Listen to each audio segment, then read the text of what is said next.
This podcast is sponsored by Skylight Calendar. Do you wish your family life could be a little more organized and a lot less hectic? Now there's an easy way to make it happen, the Skylight Calendar. The Skylight Calendar is an innovative, smart, all-in-one touchscreen calendar that automatically syncs up existing calendars your family uses. Everyone's upcoming events are automatically organized and displayed for the family to see in big, easy-to-read, color-coded time blocks. And with Skylight Calendar, you can assign household chores to your kids, keep grocery lists, plan dinners, and much more. And Skylight's mobile app keeps your family up to date on the go, anywhere, anytime. Managing a busy household just got a little bit easier with the Skylight Calendar. Now get $15 off your Skylight Calendar when you go to skylightcal.com/family. Go to skylightcal.com/family for $15 off. That's skylighthtcal.com/family. At Sleep Outfitters Outlet, great sleep is a big deal. Save 40 to 60% every day on every Sealy, Stearns & Foster, and Tempur-Pedic. Queens as low as $249. Customer exchanges, closeouts, and floor samples. Inventory changes daily, so come in for your dream deal today. With no credit needed financing, expert advice, and up to 60% off retail, it's never been easier to get the sleep and savings you deserve. Go to sleepoutfittersoutlet.com for financing details and to find a store near you. Just as a few more folks are getting in here, just want to welcome everybody and thank you all so much for taking a participatory, actionable action towards the future and to being a part of something huge and amazing and revolutionary. And that's what Dr. Edith is offering here. She's truly remarkable. We've had a conversation through a myriad of synchronicities. It was air quotes postponed, and had it been at the time a couple of months before when it didn't line up and then it didn't line up and then it didn't line up, we wouldn't have had the same conversation. It would not have been put on my radar the same. And so to be here now with everyone and to see what this is so beautiful. Spencer up there, I will highlight Spencer and his crew. They are also part of this amazing network that we've been building that Dr. Edith came in and just said, hey, I've got this amazing UFO. Do you know how we can get some more folks to fill it? And I'm like, actually, yeah, I do. So with that, we're doing this Luminous Disclosure Event, and we figured that this would be the right topic, the right time.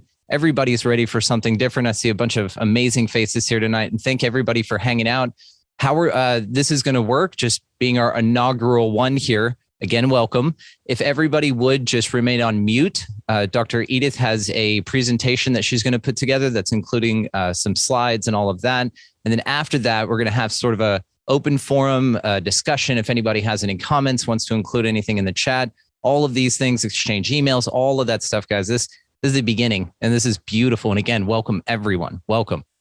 So we'll turn it over to Dr. Edith Ubuntu Chan, who we are extremely grateful. Throat chakra's kicking in here. Extremely grateful to have with us, and just take it away, Doctor.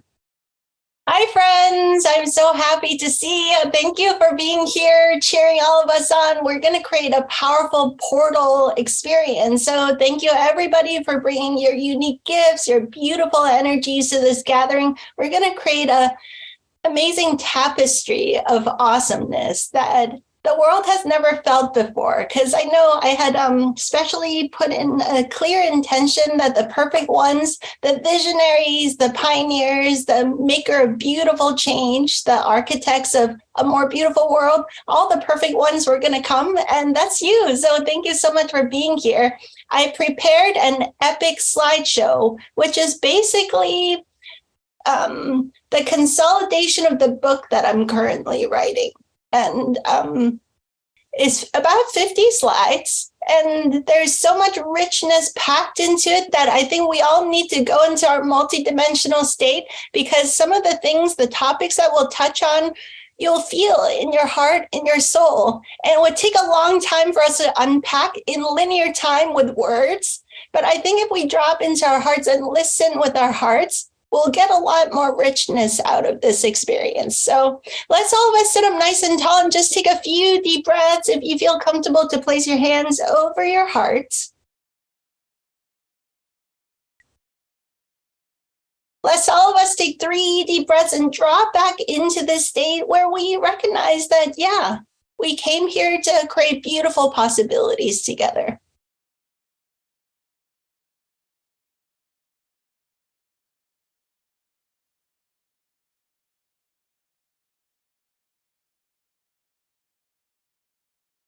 Let's drop back into this memory that we incarnated here for this very, very, very special time.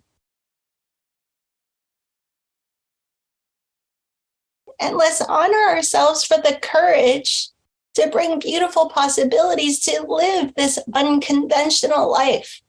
So many of us as pioneers and as moms, dads, and educators, we had to take profoundly courageous actions in the last few years. So yeah, take some time. Place your hands on your heart and honor yourself for the courage and the beauty that you're bringing.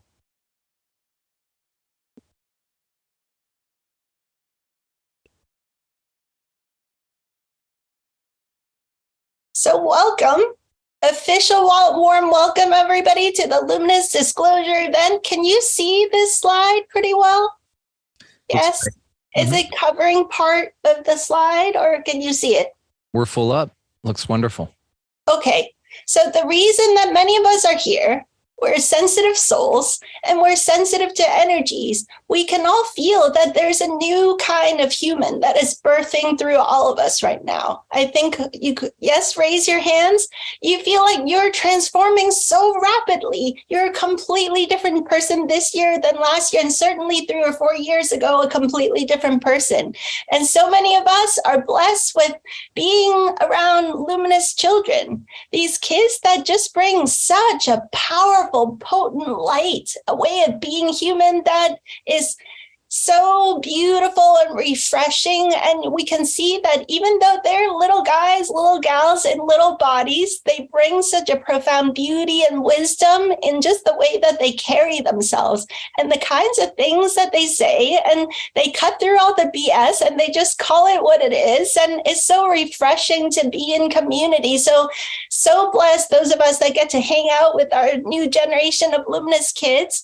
And I think we can all feel for a long time now, the old systems didn't serve us. I think we've covered that topic sufficiently. Those of you that have been truth seekers for a long time, that the old system was designed to create factory workers that are obedient and follow orders and don't think too much for themselves. So the purpose of this presentation is not to really kind of beat a dead horse, so to speak.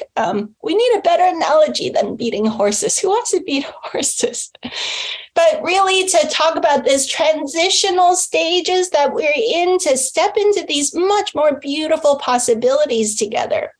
So in this community of truth seekers, truth tellers, visionaries, I think many of us have explored many different rabbit holes about the financial systems, about UFO and contact and disclosure and free energy and all of these kinds of things. And Brendan and I had this conversation. We were talking about some of this free energy stuff and disclosure stuff that's in the news. And we were in complete agreement that if we don't have a re-education, if we don't bring a new consciousness, we'll get tapped into these new technologies, free energy devices, and they seem so promising, and they'll get into nefarious hands or people that don't have a very elevated consciousness, and we'll just make a big hot mess out of things again.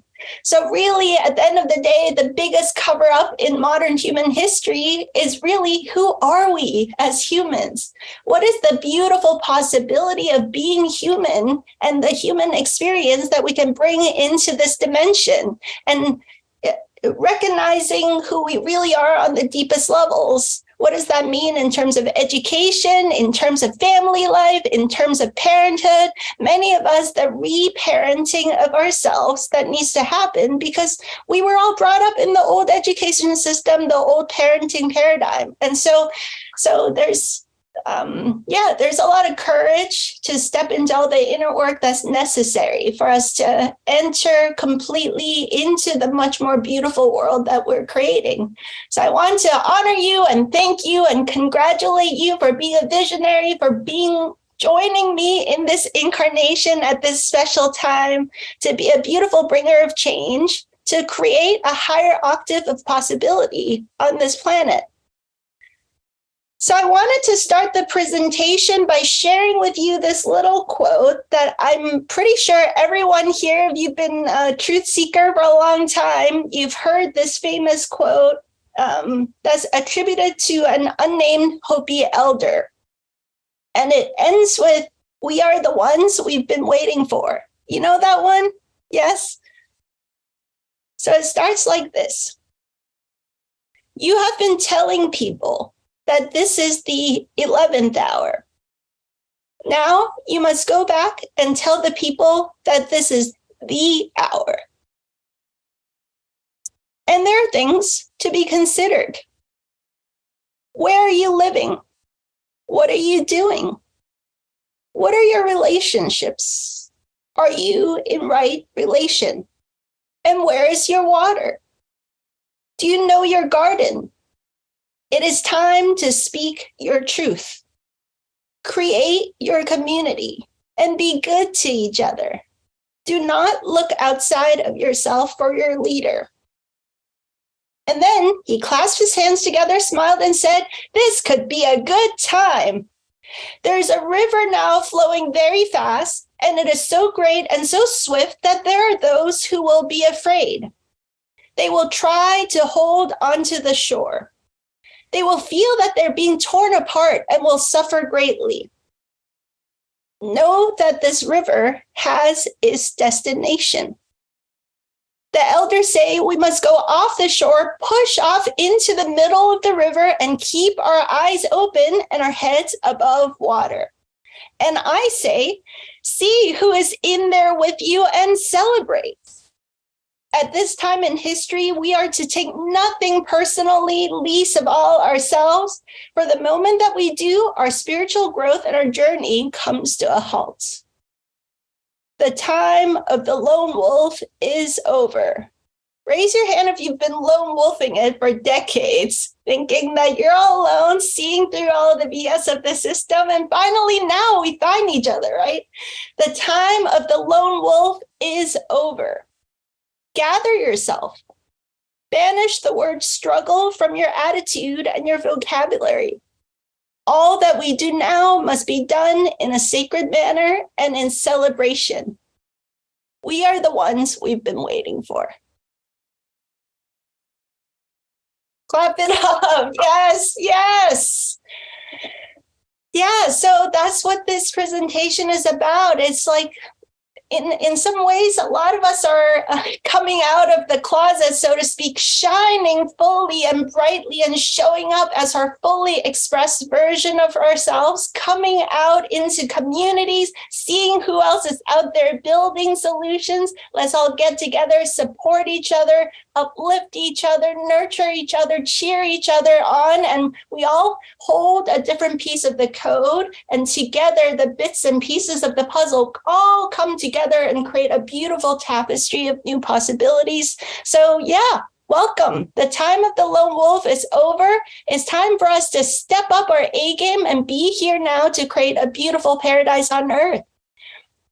So by the way, we have some old friends and new friends, and I realize I haven't actually introduced myself. My name is Dr. Edith Ubuntu Chan. I created a project which is becoming a worldwide platform called Luminous Education Revolution.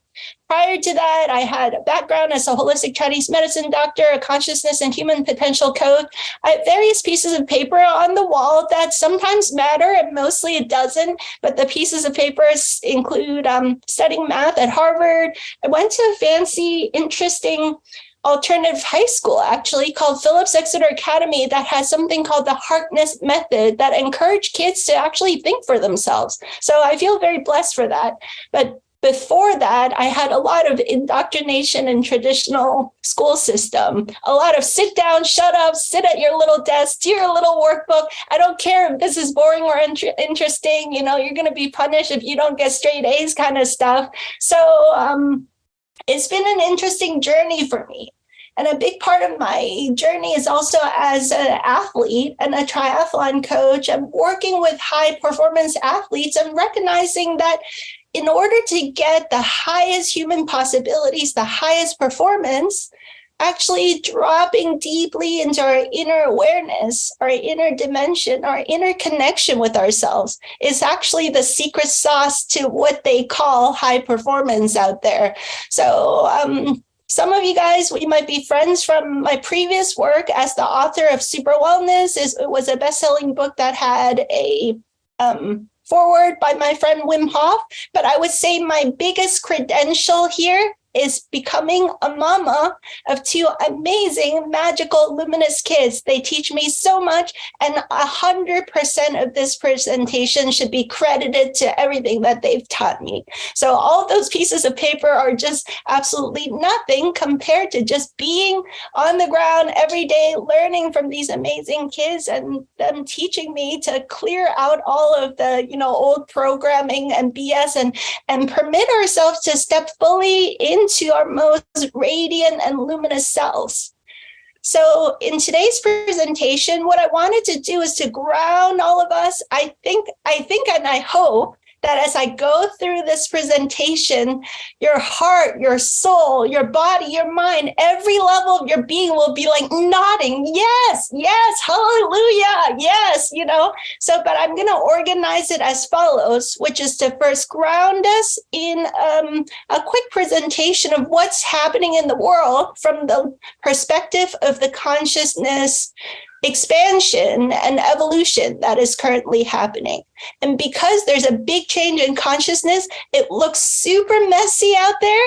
Like all the old systems cannot hold anymore. So it looks messy and sometimes scary and sometimes, a little bit ugly as old systems collapse and gas its last dying breaths, basically. So we're simultaneously birthing or midwifing the birth of this new beautiful world.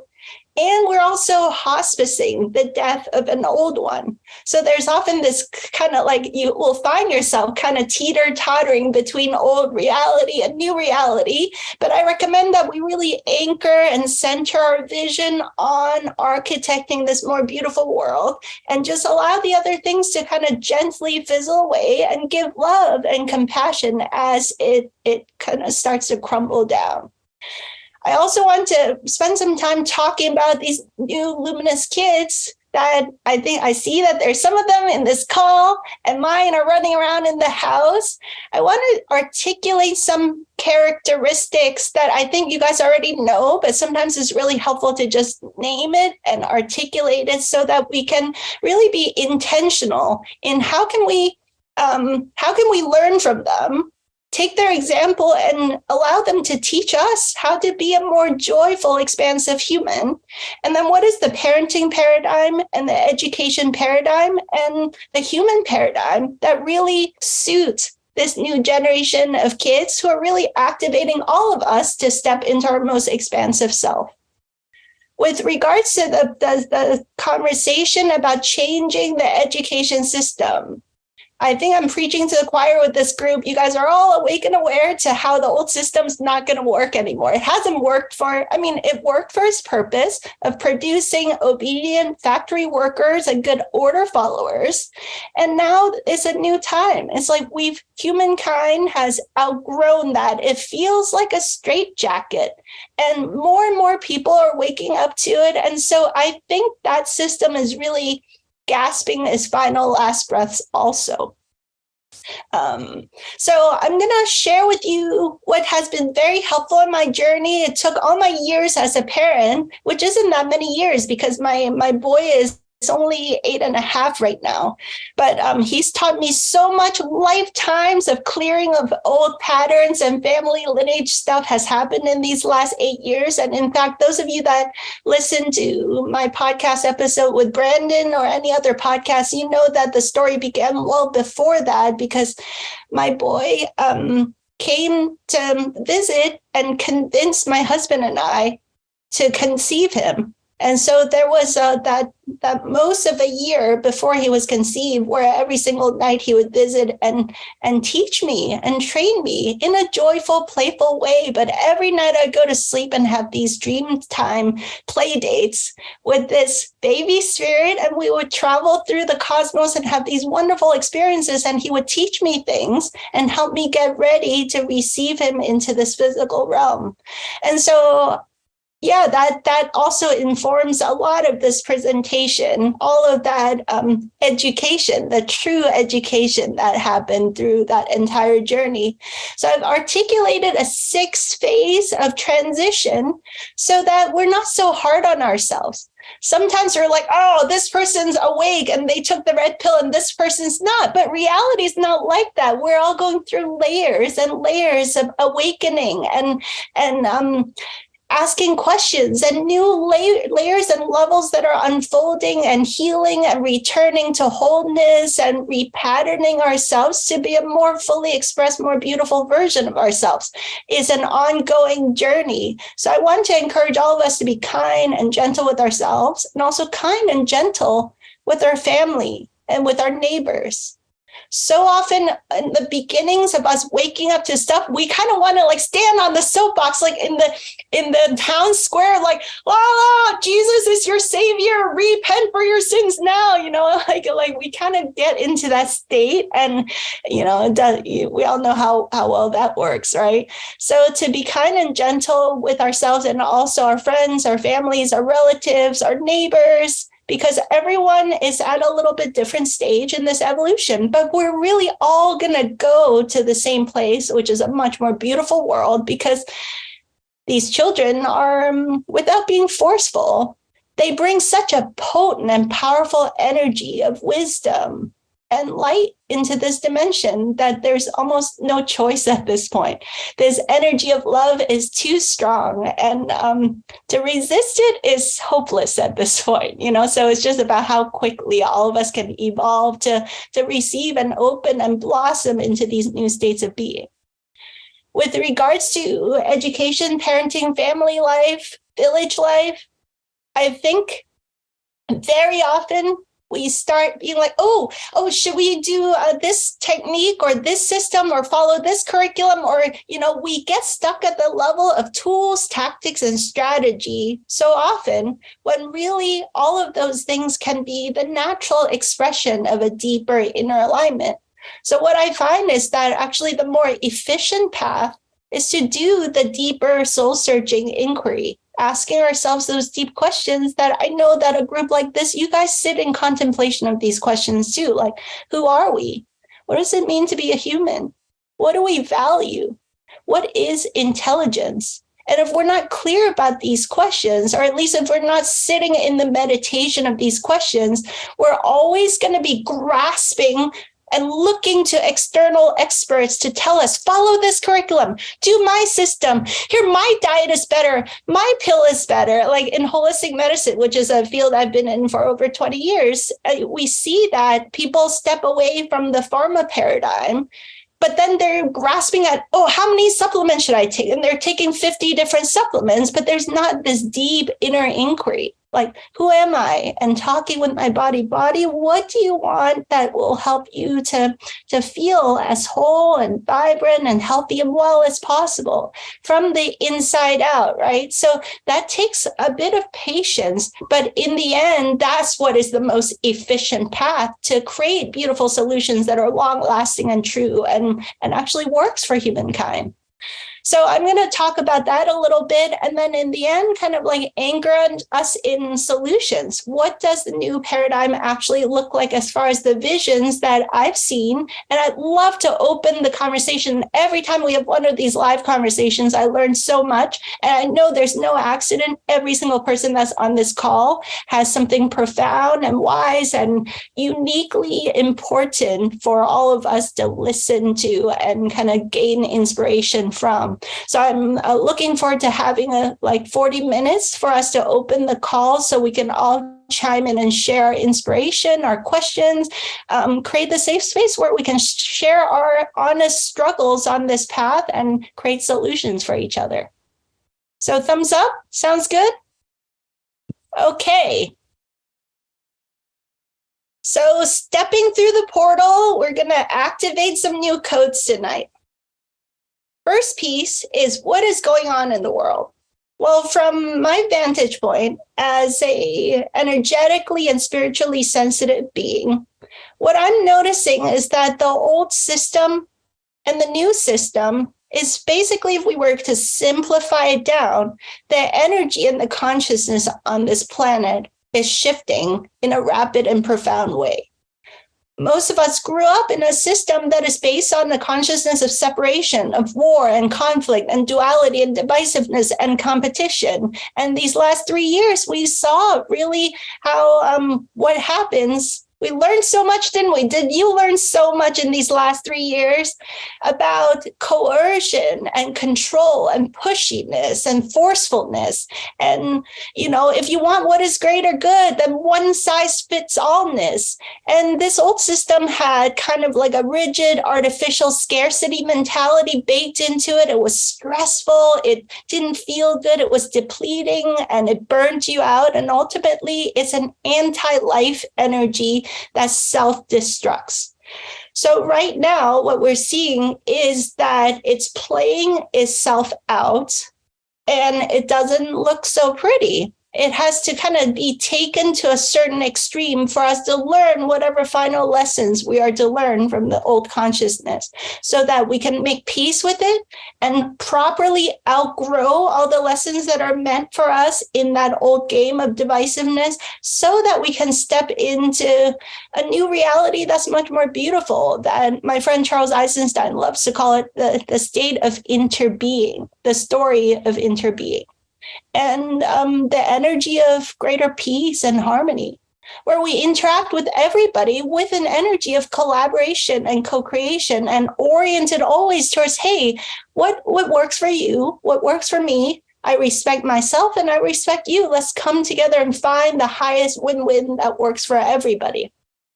So there's a natural, abundant and flowing and allowing, respectful, honoring kind of energy in every interaction that we have in this new state.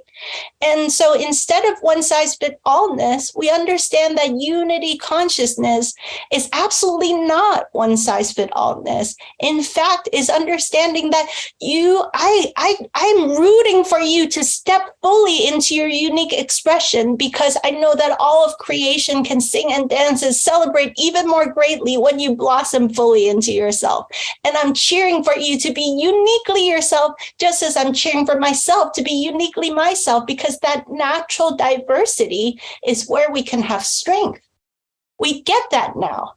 And so there's this natural, beautiful flow of abundance, just like in nature. When you do gardening, when you're in nature, you can witness the generousness, the regenerative, abundant flow of energy. We're kind of stepping into this energy in every arena, including how we do parenthood and education and family life and community life. So it's very nurturing, life-giving, and life-enhancing. So I want to encourage all of us, because in these upcoming times, we'll be presented with a lot of opportunities, a lot of choices of possible parallel reality timelines, because we're kind of at sort of at a nodal point. Do you feel that? We're kind of at this point, almost like a choice point, where we're presented with a lot of different options. If you turn on the media, whether it's nobody here tunes into mainstream media, but in alternative media, a lot of kind of truth movement type of content gets you back into divisiveness, into war, into conflict, into competition, into pushiness and coercion. So I want to encourage all of us to listen for that. It's like, yeah, they're telling on the superficial level that that the story is different, but the underlying consciousness is just the same. So we get hooked back into that old consciousness, right? So, I mean, everything is perfect timing. When you feel fed up and outgrow that, like, I don't want to play that game anymore. I'm going to pack up my bags and land myself into the state of interbeing, where I attract into my life collaborative, co-creative, highest win-win type of people, right? So I find this little guide here is so helpful because it makes it so clear who I say yes or no to. When Brendan and I started talking on his podcast, I was like, yes, this is an interbeing kind of guy. He's a collaborative win-win kind of guy. I want to be friends with him. It's very clear. Yes. So it makes life so much simpler.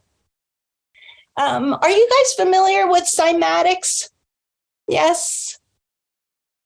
Yes. So cymatics, for those of you that are newer to it, is the study of how sound vibration can vibrate into physical reality and manifest different physical structures. So a lot of what we're talking about here isn't some woo-woo fluffy idea. The different consciousness, the different energy that is rising through each of us and through our families and our communities is literally vibrating us into a different geometry, a different orientation of the physical reality. So sometimes I joke, because there are stressful times, in times of rapid change, you find yourself feeling stressed out. And it's kind of funny to imagine you and your family as like grains of sand in this geometry.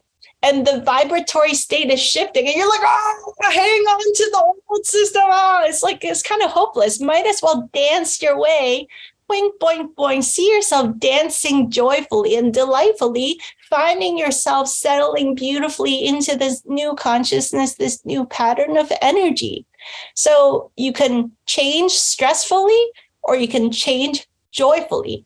That's the choice. But to change or not to change, there's no choice there. It's going to be like this. This is where humankind is going. This is where the cosmic energies are flowing. So, yeah. So it's a little bit of a paradox because it's like it is a free will universe, but at the same time, like there's a collective consciousness that is shifting in a certain direction now. So as human beings, we're orienting to life in a different way.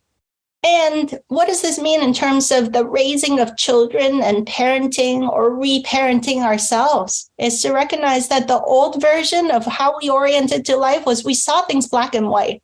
And we were oriented towards the physical materialist reality. And we somehow believed that consciousness was only a byproduct of the brain. And we appreciated and respected people with high IQs or pieces of paper on the wall, but we didn't honor all the other beautiful ways in which we can be intelligent. The new human sees the world. We don't limit ourselves to the physical 3D world.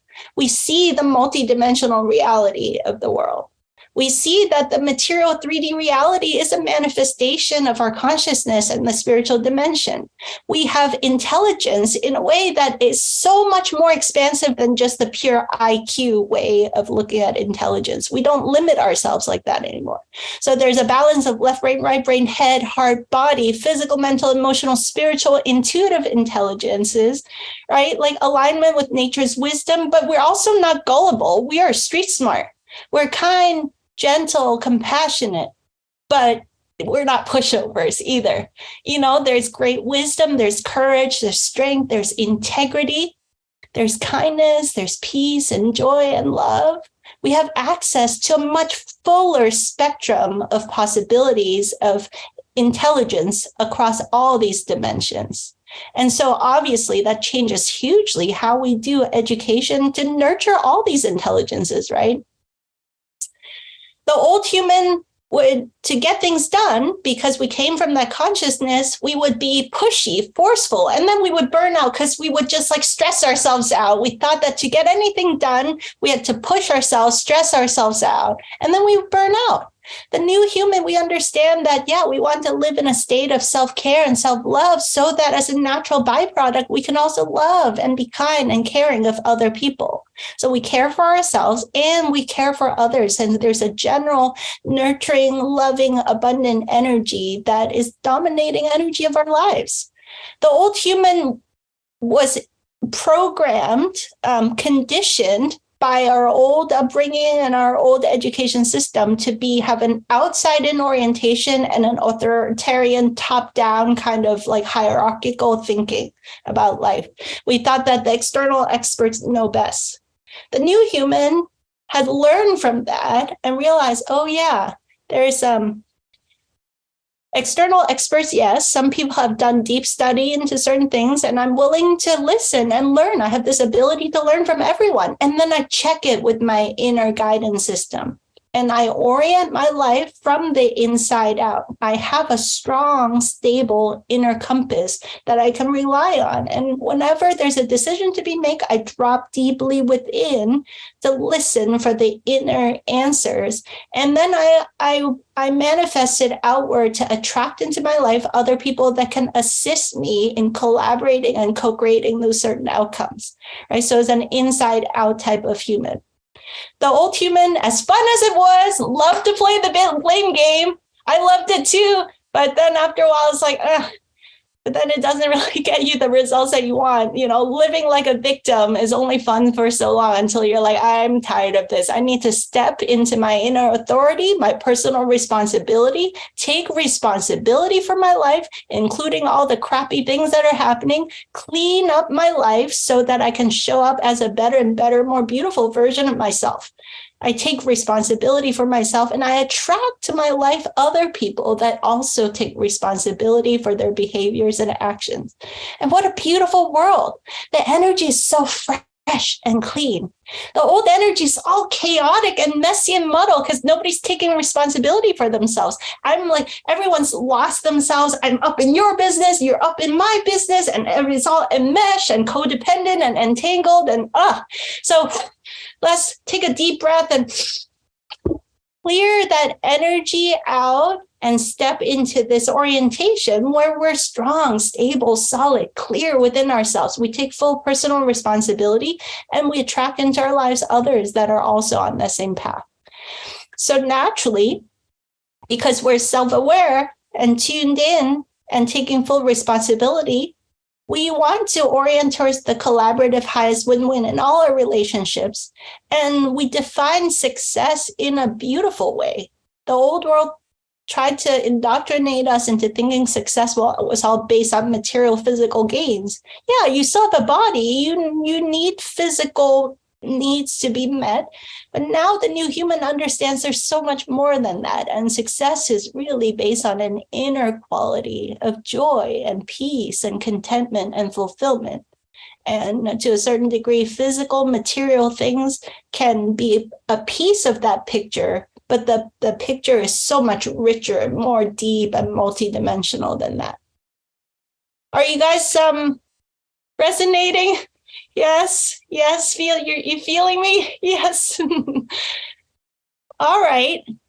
So these new kids, now that we've had that as the backdrop, these new kids, you guys have heard terms like indigos and crystals and rainbows and star seeds and these terms like this, right?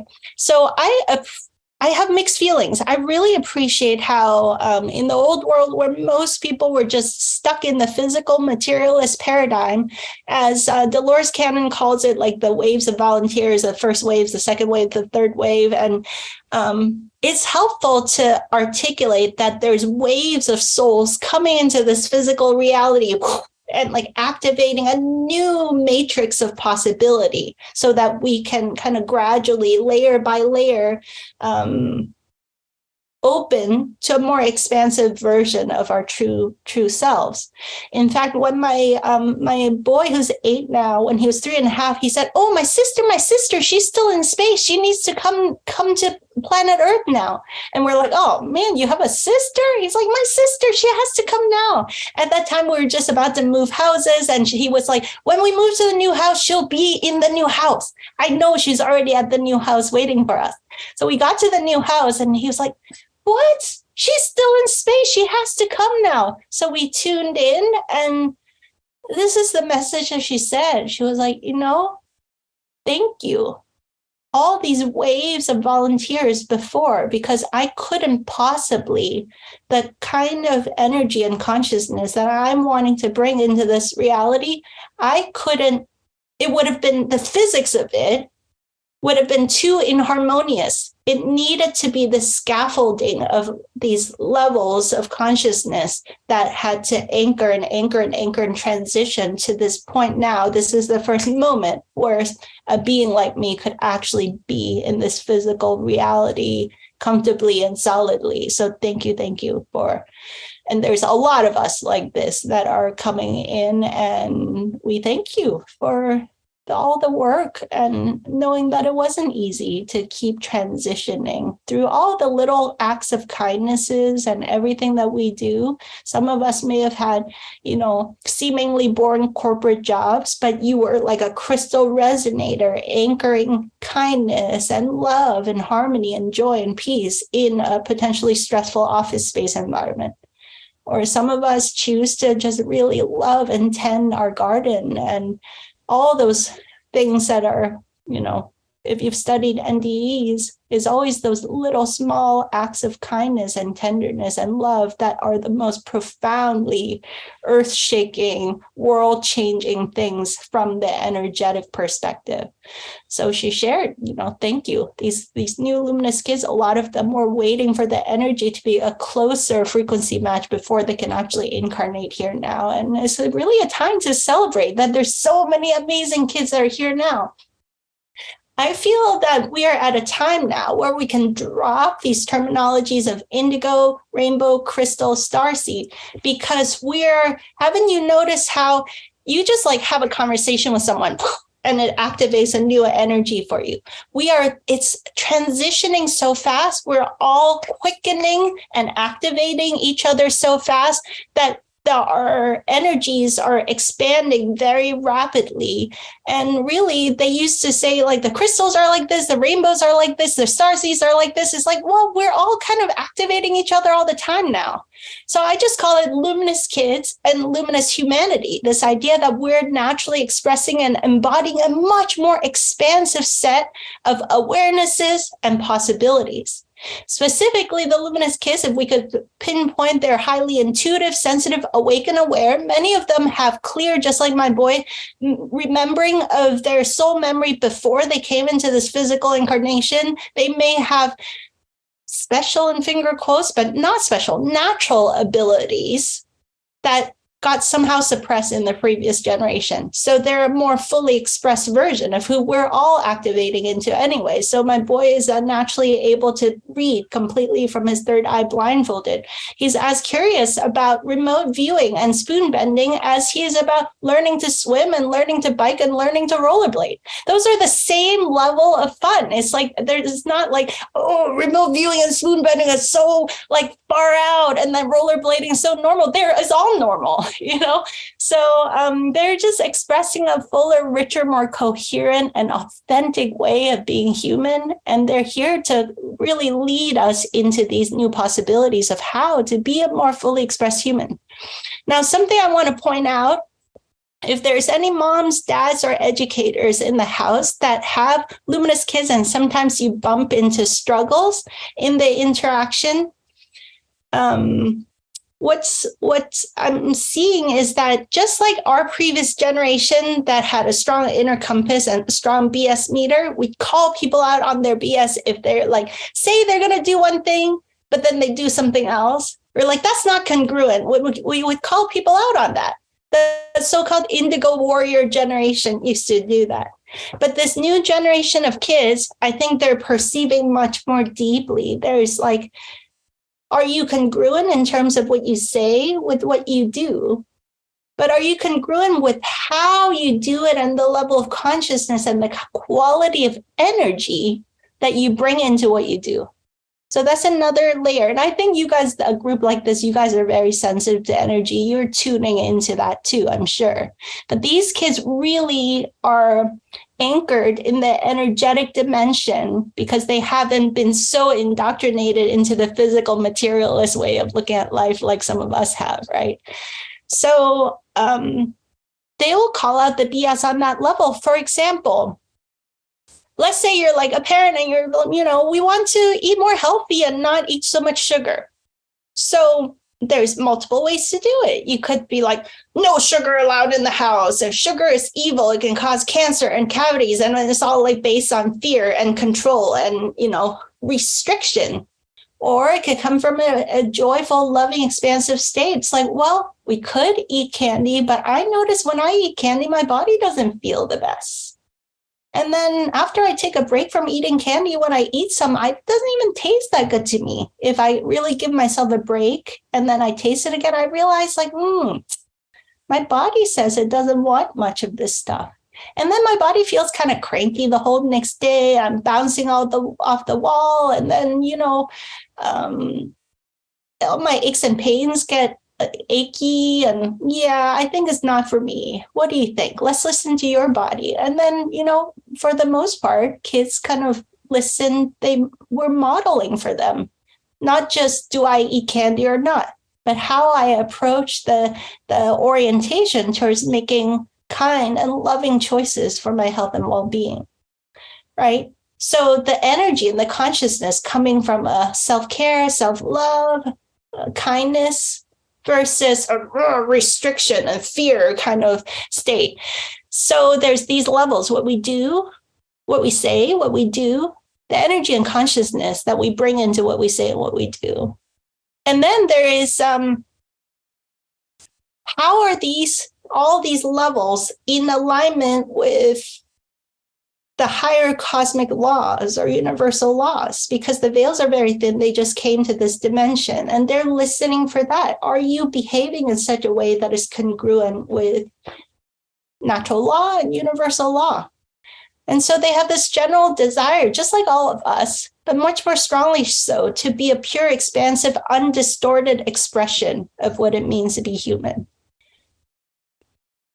Are you guys familiar with the levels of consciousness with Dr. David Hawkins? Yes. So Dr. David Hawkins is a pioneer in consciousness science, and he, through his research, discovered this kind of levels of consciousness with the numerical values that's very interesting. And I want to bring this up because then as we change in consciousness, we live in a completely, basically different parallel reality than the next person who's coming to the situation from a different consciousness.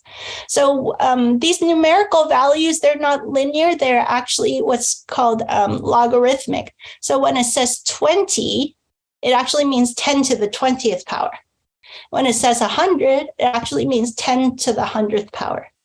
When it says 200, it actually means 10 to the 200th power and so on, right? So it's non-linear. It's not like 200 is twice of 100. 200 is actually many orders of magnitude more powerful than 100. So I'm bringing this up because we're all on a journey of rapid evolution and change right now. And as we go through the scale, you can see that fear is not very powerful, but is more powerful than shame or apathy. Anger is not super powerful, but is way better than fear. When we pivot into courage, Dr. David Hawkins says, now you go from force to power. You start to be self-empowered with self-empowering tools and strategies, and life starts to work for you. You're not acting like a victim, and you don't have to use pushy energy to get things done now. As you go up to neutrality, willingness, acceptance, reason, and then to the 500 level love, now your life is dominated by flow and synchronicity. You naturally attract beautiful experiences into your life, right? But many of us had to kind of dabble in spiritual circles, and then there was maybe like love and light, spiritual bypassing type of stuff. And then it's like, oh, I got to do the work. And we go back down here into the years of dark night of the soul and deeply uncomfortable. And we're all bouncing back up out of this now. And so, yeah, so much appreciation and respect for everyone that has had the experience like I have of working through layers and layers of this stuff so that we can experience more and more of this beauty and joy that is possible. To really highlight how powerful this scale is, one person who's at a 300 consciousness has been found to be as powerful as 90,000 people who are operating from the sub 200 consciousness. One person who's at a 400 consciousness is equal to 400,000 people who are in the sub 200 level consciousness. One person in the 500 level of consciousness is as powerful as 750,000 people, sub 200. So where do you think the old education system lied in the consciousness level? Was it it used a lot of guilt and shame and fear. It's not a very powerful way to do human. Some of these kids, they're up here. It's just absolutely absurd to try to take a 500 consciousness being and shove them into a system that's built on a 20 to 50 consciousness. Come on. It's just, the whole thing is like absurd and kind of comical at this point, you know, it just absolutely doesn't fit. So yeah, everything has to change now. Health and medicine, work, finance, economics, relationships, family, entertainment, media, governance, education, all of it. So if you guys are taking notes, this is probably a note-taking moment. Because especially those of us who are moms, dads, educators, visionaries who are architecting solutions for the future society, I mean, everyone here is basically a visionary emissary from the future. But this took me a long time to come to understand that with regards to the education paradigm, there's really evolution that is happening that is not like snap a finger and flip into the new paradigm. There's actually 6 phases that I'm observing that our family went through, and I think a lot of you guys may relate to this. When people first start asking questions, they usually come from the default status quo, conventional public school system. Like this idea that, yeah, well, everyone, you know, of course you'd have a kid and you would, you know, just put them in public school. That's what everyone does. And, you know, like I know so many beautiful, loving, skillful, well-meaning teachers who work in the system, and they're mostly burnt out and fed up with it too, you know, and it's just like the way the system is structured, it doesn't allow our teachers to really be present with all the kids and really give every kid the best of themselves, right? But, you know, a lot of people start out being like, yeah, I never asked any question, just put them in the public school, of course, you know, like, just like if I have like some symptom, I just like go to the doctor, get a pill and suppress a symptom and keep on going, like don't ask any questions. That's kind of where most people came from. As we start to ask questions, it takes tremendous courage to be like, oh, maybe we should try Waldorf, Montessori, try this charter school, try some alternative style of school, right? And yeah, there's a lot of beautiful things. Waldorf is holistic at mind. They have the head, heart, hands, and there's the spirituality, the honoring of nature's seasons, and so many beautiful things. The rituals, the developing a deeper, richer kind of relationship with the educators. Montessori allows the kids to be self-paced in their education. So many great elements to it. But at the end of the day, with all the madness that happened in the last 3 years, with the school shutdowns and all the policies and procedures and indoctrinating children to be afraid of their own bodies, to not breathe air, to not be within 6 feet of their kids. A lot of parents are like, whoa, at the end of the day, I'm still putting my kid in a system with strangers raising my kids that maybe they don't really align with my values. Like we started that soul searching and asking questions, and it took tremendous courage to do that. So I don't want to, even though there's 6 phases, it's not like the 6 phases, like, yeah, you're more like, it took a lot of work to go from phase 1 to phase 2, didn't it? And it takes a lot of work to go from phase 2, be like, I don't know how to homeschool, but I can't have my kids in these systems anymore.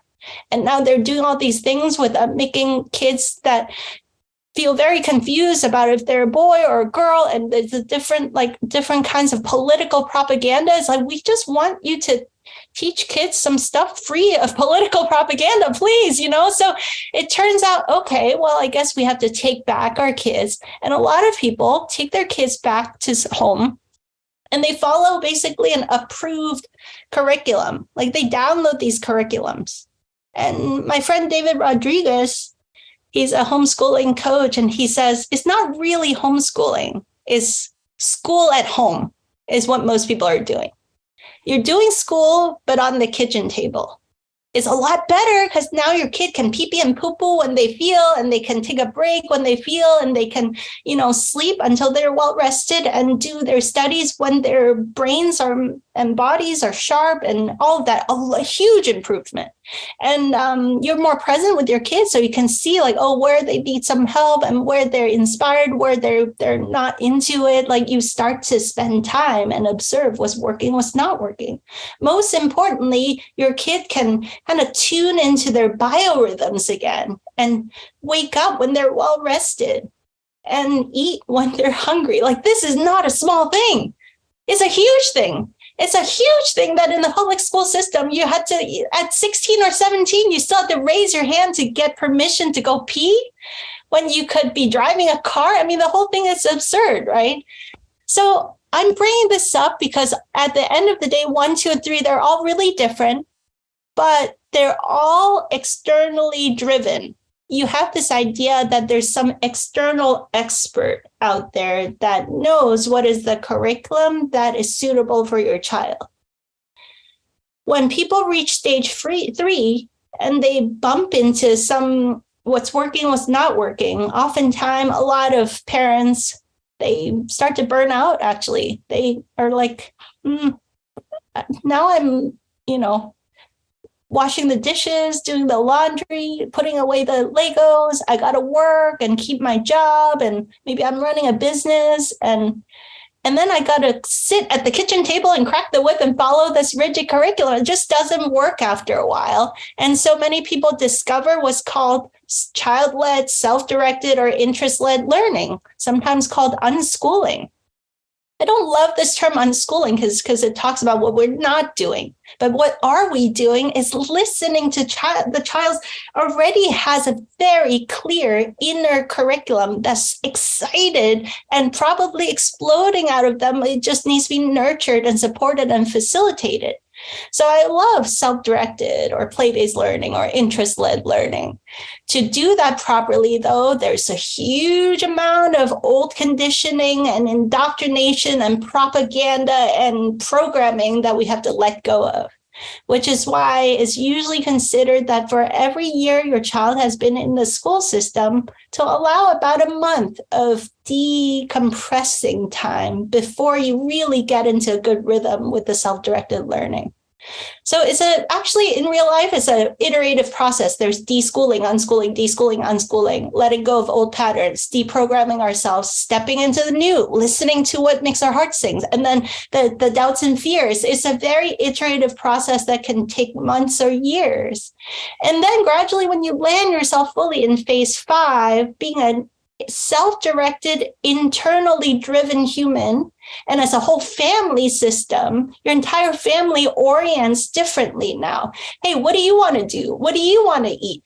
Collaborative, co-creative kind of possibilities start to emerge in just your nuclear family, where everybody respects everybody, because that's how you're doing your education. That's how you're going to start to do everything else, like deciding on what movie to watch and, what food to eat and whether to order takeout or cook in. Like all of those decisions in the family starts to be more respectful and honoring. As we stabilize, nobody wants to do this alone at home. Like they call it homeschooling, but you're really not wanting to be at home and you're not in school. You're doing life and you want to share this beautiful life with everybody else in your community, right? So what's emerging now, and probably a lot of people on this call are finding themselves in interesting communities of like-minded ones.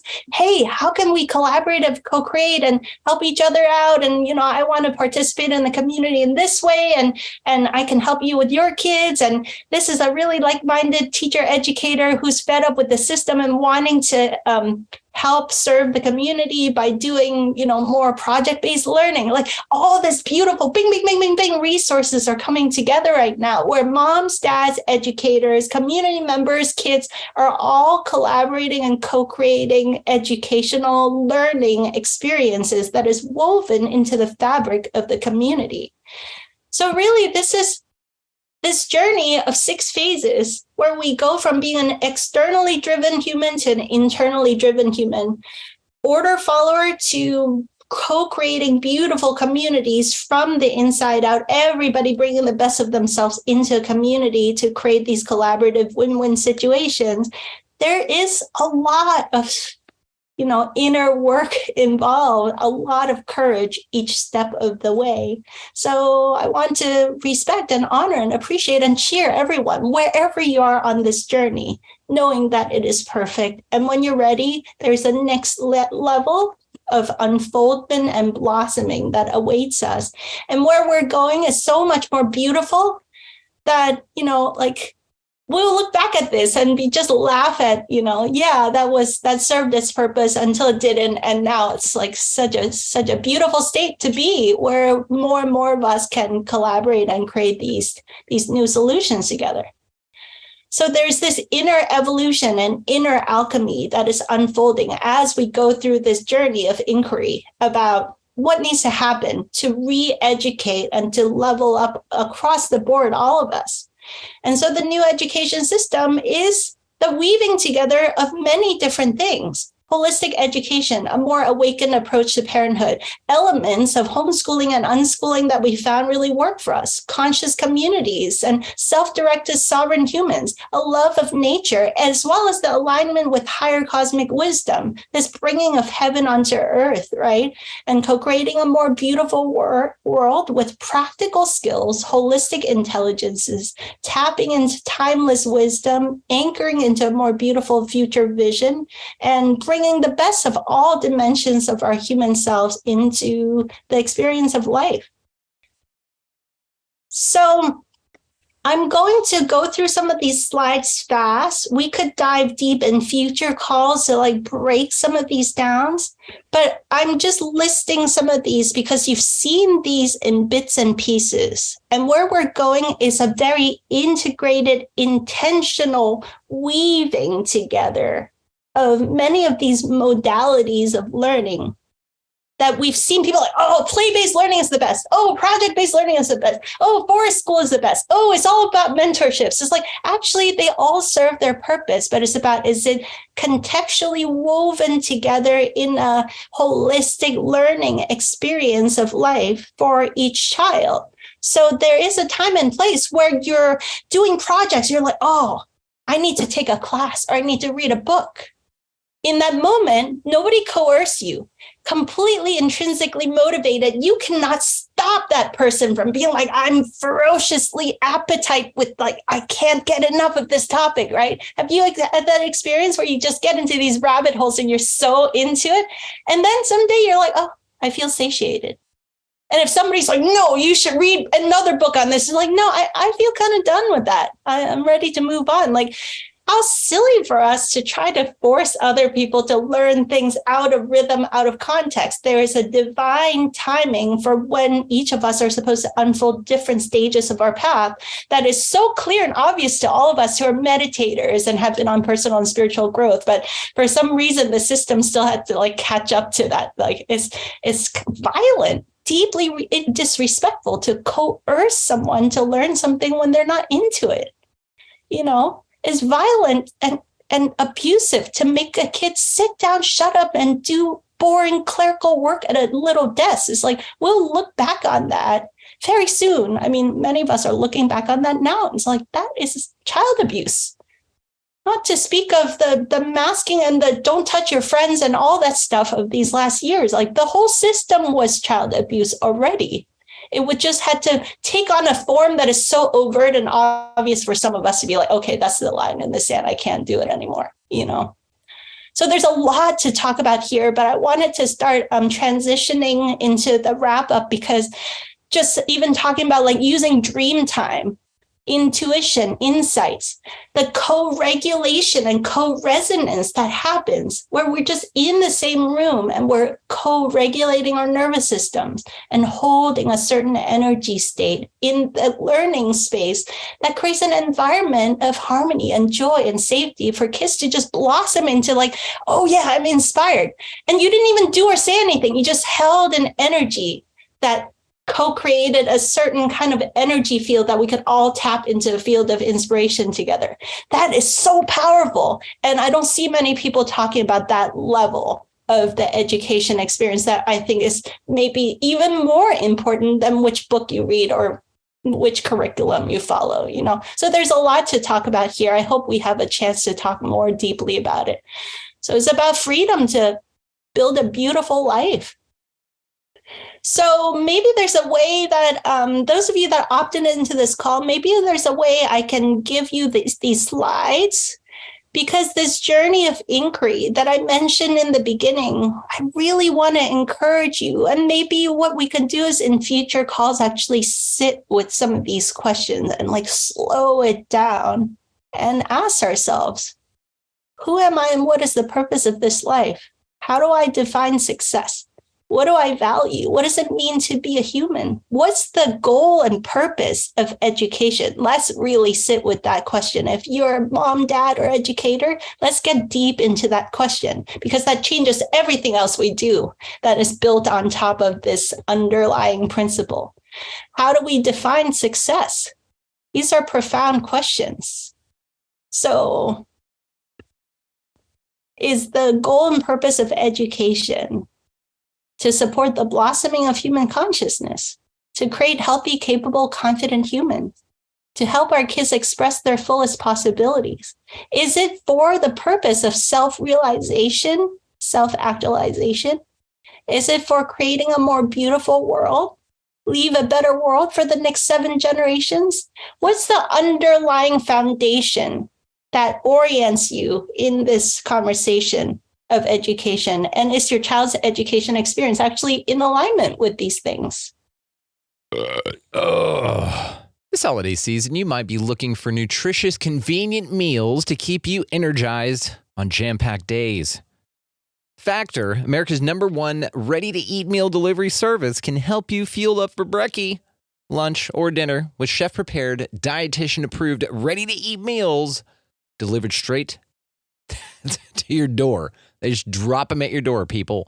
You'll save time and eat well. You'll stay on track with your healthy lifestyle while taking all of your holiday to-dos in stride with good meals in the tum-tum. If you're too busy with all this stuff, these meals are easy. Easy to get done. They taste great. All you've got to do is head over to factormeals.com/expandingreality50 and use code expandingreality50 to get 50% off. That's code expandingreality50 at factormeals.com/expandingreality50 to get 50% off. If you get nothing from this call, I really encourage you to sit with some of this.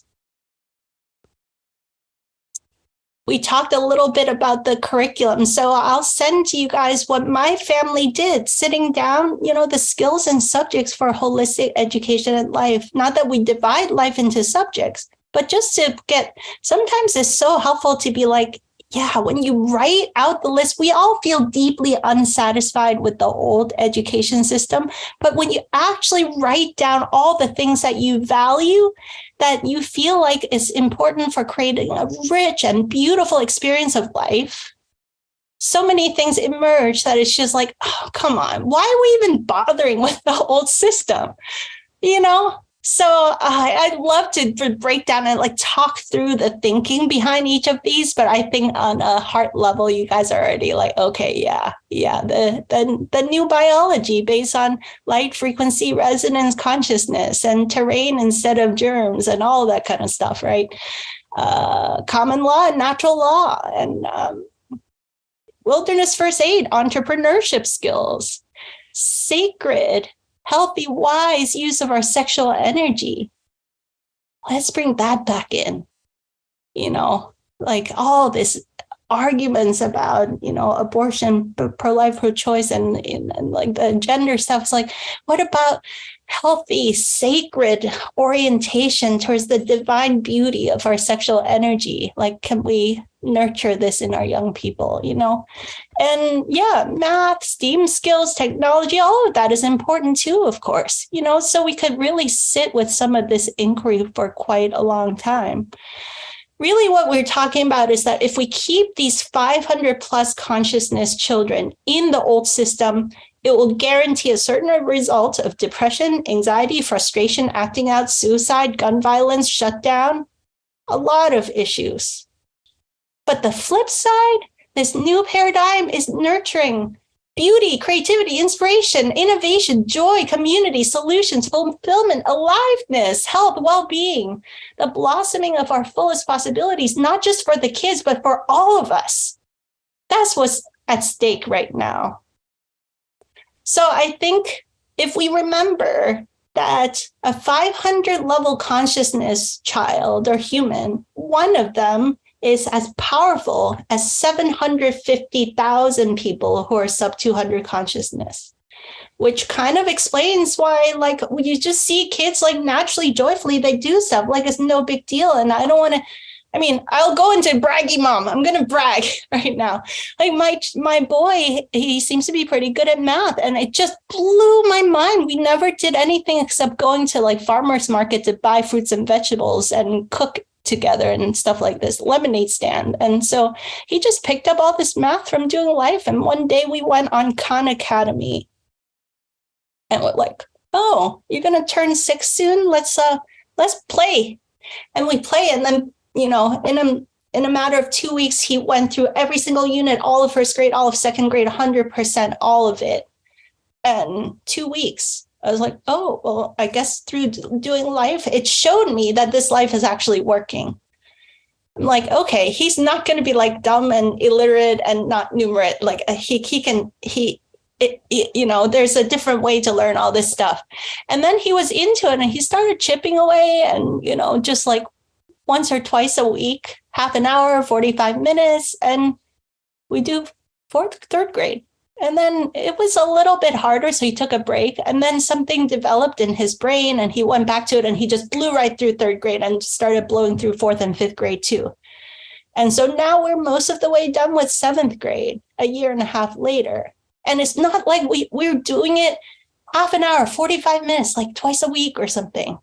Sometimes we go for a month not doing any of it, and sometimes we'll get back into it. And then joyfully, it's just like, you know, I'm kind of speechless. Like the possibilities will blow our minds if we let a natural human just be natural for once, you know?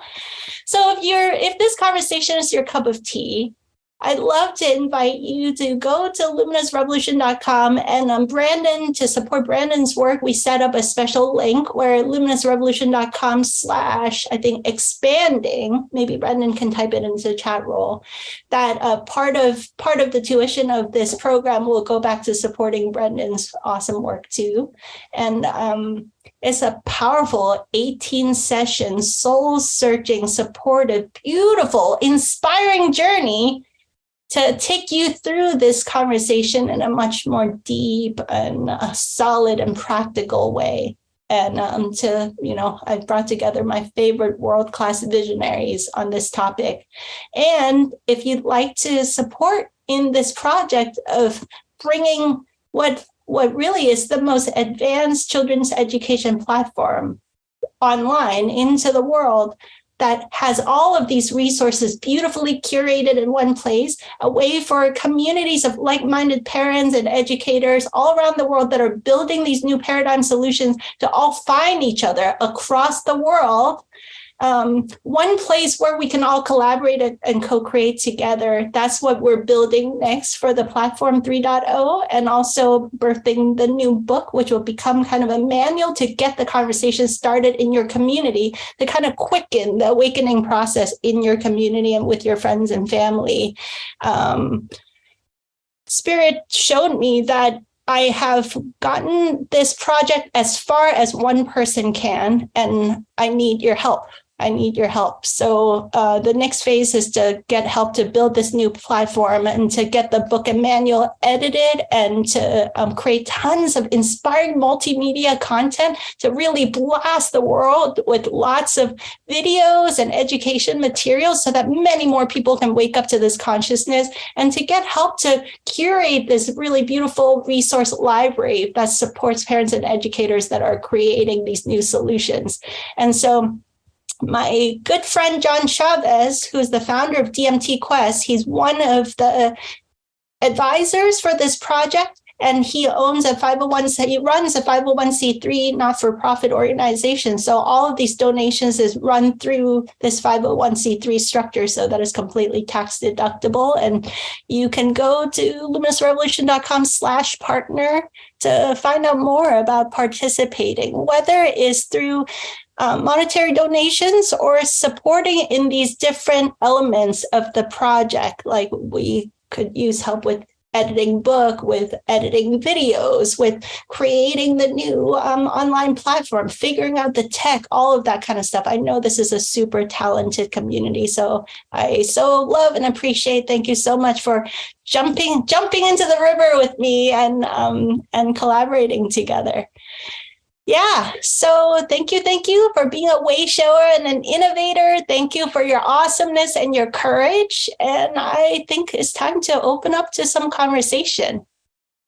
Yeah, and before we do the conversation, I just want to mention we're going to, I should have probably said this in the beginning, a little note about personal responsibility. I'm here to hopefully share some inspiration and my own personal journey and opinion, but we're all here to take full personal responsibility. So some people might share stuff that may or may not work for you, right? So you take what works, you take full personal responsibility for your own actions and decisions and results. There's no victim blame game here. There's no Dr. Edith said the public school is not working and I took my kid out of school and it didn't work for my family. I'm going to blame it on her. So we don't play that game around here. We're here to bring our best selves. Everybody take full personal responsibility and keep uplifting and inspiring each other. Yeah. Wow. Just wow, right? Okay. Everyone for attending. Thank you so much for this. You mentioned, Dr. Edith, in there, quality of energy brought to this. And I think we can all agree that the quality of energy brought to this was outstanding. So thank you so much for the presentation. Absolutely excited about what you have going on. It's in complete alignment or we wouldn't be here. So would like to open it up to anyone in the floor now that would like to say anything or has any comments or questions, anything like that. There's also the resource link available in the chat for this Zoom link as well, if you guys would like to take advantage of that. And I suppose open forum style, there's, you can put your hand up. Simon, welcome, Simon Essler. Good to see you, brother. Hello, sir. I just really wanted to sort of reinforce a lot of what was presented. It's very fresh for me right now, actually, because we have been walking the unschooling path with our boys from the beginning. So we really never went anywhere else with it.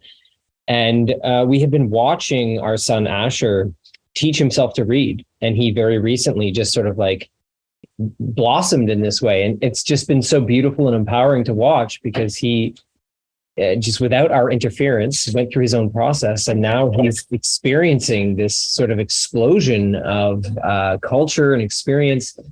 And we've been talking about this in terms of, innocence, how a child's innocence is impacted when they are actually forced to learn to read too early. And this is something we just feel like isn't talked about enough, that as soon as a child can read, they have access to all of the culture around them when they're moving, through a city, let's say. And our culture is quite intense. There's emotional intensity. There's adult content everywhere. There's just a lot for them to cope with. And it was just so beautiful to leave him alone and to let him unfold in that way, in the way that was correct for him. And really, we feel very much that it was in alignment with his innocence, so that when his body was ready to start to process the culture on that level, he just opened up in that way. So I'm such a strong advocate for it, literally being in this moment right now in our family where we're watching this beautiful moment of unschooling unfold in front of us. And the only reason I really have come to appreciate the term unschooling is because I think it just applies to the parents. It's like you're unschooling as a parent. To let them be educated, you have to let go of all your programming. And so I really feel like that term applies to what the parents are going through, not so much the kids, where they're just it's about non-interference very much. But I just wanted to share those thoughts because that's in the past few days been a very fresh experience for us. So awesome. Thank you for sharing. Yeah, it's there's the philosophy of it that resonates when you read, John Taylor Gatto's book or John Holt or Dana Martin or Dr. Peter Gray, some of these guys oh, yes, yes, yes. And then you see it in your own family, that moment of blossoming. It's there's no words to describe oh my God, it's really so amazing. Oh, wow. It's so amazing. Yeah, because it's so empowering for them because it's just them in their own power, in their own inner authority, doing what is correct for them. So like we have two children who are very different in the way that they've learned to read. Our younger son is very much about like the phonetics and asking like us. He's interested in the phonetic style of learning to read. Whereas with our older son, he just wanted to sit and look at books by himself for hours and be left alone. And so we don't know what he did inside himself to find this. It's not our business, frankly. It's his business how he went about that. And it was so just to see that and to watch the victory for him and the empowerment, it's like nothing else. There's just no replacement for it. There's nothing like that in the educational system at all. Yeah. A few things, anybody that's been around babies and toddlers, when they like first say their first word, they first roll over, that's like, oh my, wow. Like the delight to witness that moment you're just floored in that moment. But it turns out that keeps going and going and going and going. But most people, like our society, doesn't realize it's like that, because at about 5 or 6, we just give our kids to strangers. And then there's heartbreak for me, because we grew up like that, right? Like I was this magical, delightful toddlerhood, and suddenly it was like a thud. Sit down, shut up, and sit in these little desks and do boring clerical work. Like, yeah. So the light goes out like basically instantly in that environment. It's like, so I just, all of us who are adults, to be tender and gentle with ourselves at that realization. But you brought up this unschooling term. I just want to, when I was early in the journey, David Rodriguez said, for me, education is what I do to myself to create a good life, to create a rich and beautiful life. School is what somebody else is doing to me based on their ideas and agenda. So I'm like, interesting. So I've really pondered deeply about education and school. And I went online and I researched, and many of you guys probably know education has a Latin root. Educo or educare actually means the bringing out and the drawing out from the inside out. It's beautiful. You're returning to the original definition of education now, to bring out and draw up hopefully the best of each being's divine essence into physical reality. That's how I orient with it now. School, it turns out, do you guys know what school comes from? It has a Greek root, and school means leisure. Leisure. The original idea was like you get together in a chill place, like smoke a hoagie, I don't know, like just hang out and be free and fresh, to allow inspiration and creativity and the co-creation of new ideas to blossom, because you come together in a leisurely environment where your minds are free to breathe and be fresh. Leisure. So we're returning back to these original ways now, but of a natural human living naturally, but in this new reality where we've learned actually the lessons of the past, that we appreciate it so much more deeply now. Right on. Can I jump in really quick? Please. So circling back to, those big milestone moments and that excitement, I think a lot of that has to do with what you said. Yes, we're sending our kids off to strangers, whether it's daycare or school, anything like that. But I think a lot of it also has to do with the quote unquote milestones that our kids are supposed to hit by this age. When they're 3 months, they're supposed to do this. When they're 6 months, they're supposed to do this, and on and on and on, all throughout their schooling journey.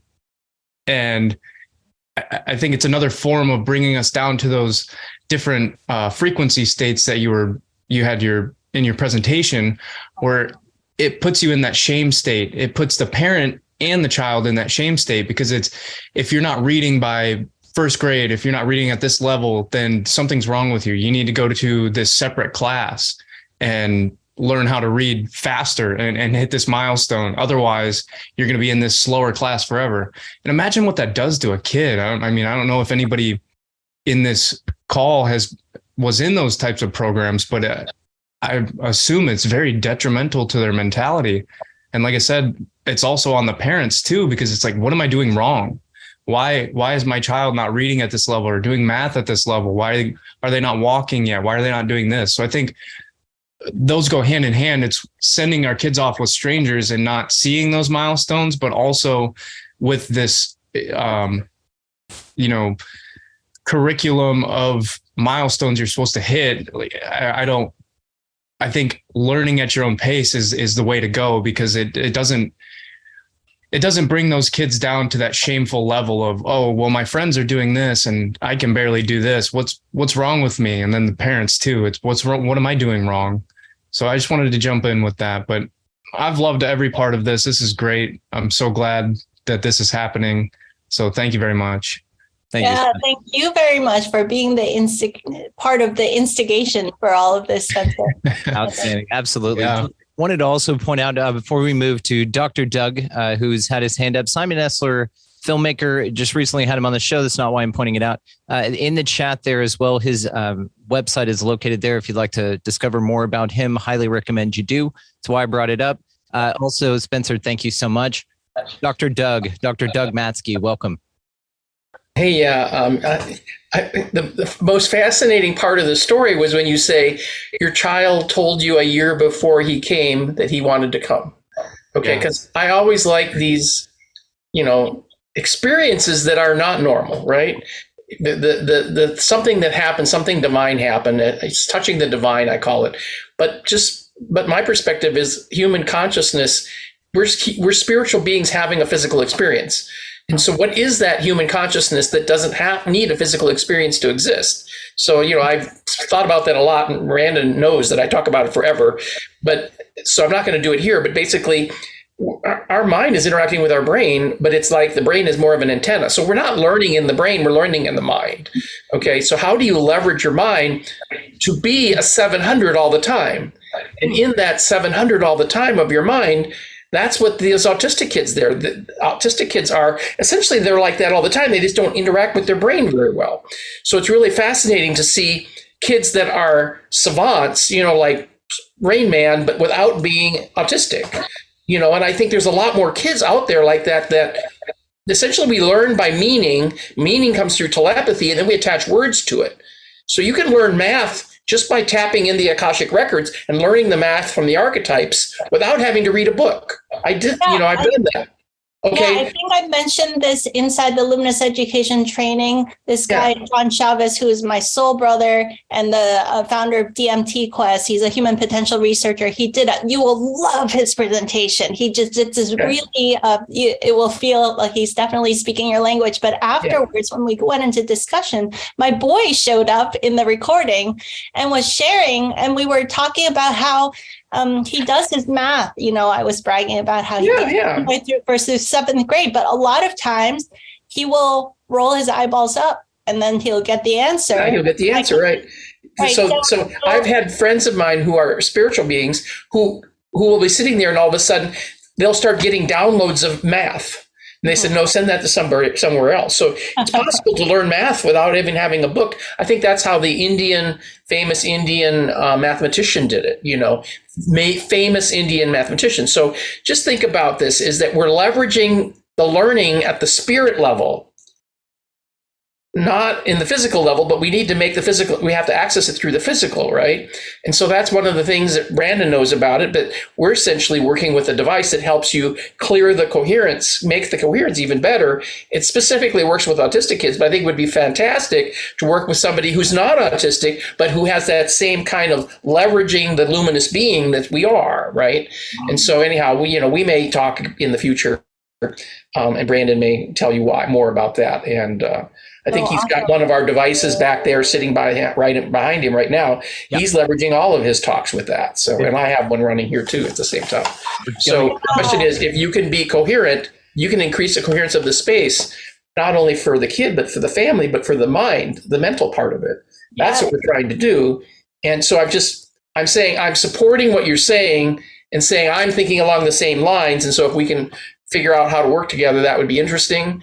Because I really think, yes, autistic kids really love this machine that we have, this technology that we have. But I think regular kids will love it too if we gave the chance for them to experience it, So this kid loves it. We've got one cranking, and we're also a portal with our satellite dish. So if you guys have like an 8-foot satellite dish just laying around on your property, you were going to tear up and throw away, don't do it. Dr. Doug will come put an awesome wish unit in your house, and then you're part of a network. You must be remote viewed though to take part, and it is awesome. So highly recommend it. So actually this goes out on all of our recordings, excuse me, and it went out on this evening and still continues to do so. Dr. Doug, thank you. Also, Coherent Spaces, all of that is located in the chat as well, if you would like to check it out. Mr. Daniel Skinner, we will call on you next, or thank you. Before we go, thanks for answering me, and we'll probably have to talk some more. I've got way too many questions. Yes, I love it. Thank you. I want to say that I'm happy to stay on for another, even up to half an hour extra, but I want to respect everyone's time. Brandon, how's your time? We're looking wonderful on this end. This is what I've got to do this evening, and I'm grateful to do it. We have at least 2 folks that definitely have their hands up for questions. So, and anyone can come and go as they'd like. We can all be connected through the links that are in the chat there. Anybody that doesn't know how to access it, it's a little bubble in the bottom, just says chat. If you need to extend your window to see that, that happens. It's okay. It's down there. So just wanted to mention all of that and just to thank everybody for being here. And again, if you do need to duck out, totally cool. This is the first of many. And thank you again for being here. Just radiate that light, go out, deep breaths. We got this, right? Excited, not fearful. That's what this is. It's all love, and it's here, and it's not too good to be true, and it's not going to go away, and it's not going to fail. Okay. So none of those things, any of those triggers, let's all breathe through that. We're all long past that. We all worked way too hard to get where we are, and we all know what's going next. And we all know we are the reason that it's being created. And we're doing that with this right now. So this is the time, like she said in the parable earlier, the lone wolf, we've come back to say the hour is now. So Daniel Skinner, I'd like to go ahead and call on you if you don't mind, buddy. Thanks for being here. Sure. Yeah. Thank you so much for connecting this up today. And Dr. E, thanks for the presentation. I just want to touch or ask a question for you to elaborate a little more. I think we were kind of just talking about it, but you said your son blindfolds himself and then reads with his third eye. Could you expand a little more on that? Or Yeah. So we watch documentaries together, and like a lot of funny stories just from that, just like the commentary that he makes. Like one time we watched a documentary about these elders, and he's like, "Oh yeah, people are always asking kids, what do you want to be when you grow up?" And so finally he has an answer, because he's like, what a weird question that is. Like, why would I care what I want to be when I grow up? I'm here now, you know? So he watched this documentary and he was like, oh, I'm going to be an elder when I grow up. And then we watched this other documentary called Superhuman. You guys ever watch that one? Made by Caroline Corey. It's a great documentary. I highly recommend it. And it looks at blindfold perception and spoon bending and remote viewing and all these possibilities, and total beginners learning very quickly how to activate these possibilities. And it's something I'd explored for so long, and finally was like all consolidated into one nice documentary, which I really appreciate. So my boy watches it with me, and he was like, oh, interesting. And then he's zeroed in on the blindfold perception part. And so I was like, oh, let's see if we can take a class. It showcased, I want to say, like 5 different schools and systems all around the world of different groups of people doing blindfolded reading. And so my boy took a little class, and within the first class, he was able to see. And by the 4th class, he was reading little tiny alphanumeric codes under the those barcodes, like on, you just like grab stuff around the house, like, can you read this? And he's reading it like 8921A50, like what, So it just happened very naturally. And then I teach a little class called Luminous Kids once a week. And we've had different groups of kids come over. We've also had kids online during the COVID shutdown period of time. We had a bunch of online kids, and many of them easily, Kabreem just showed them. And I don't know if it's a co-resonance thing. They all kind of activated spontaneously too. So we tend to attract kids that didn't have neurotoxins, too many of them injected into their bodies. So maybe that's part of it. It just makes me wonder, like, it just happens so naturally. Like, there's not really a technique to it.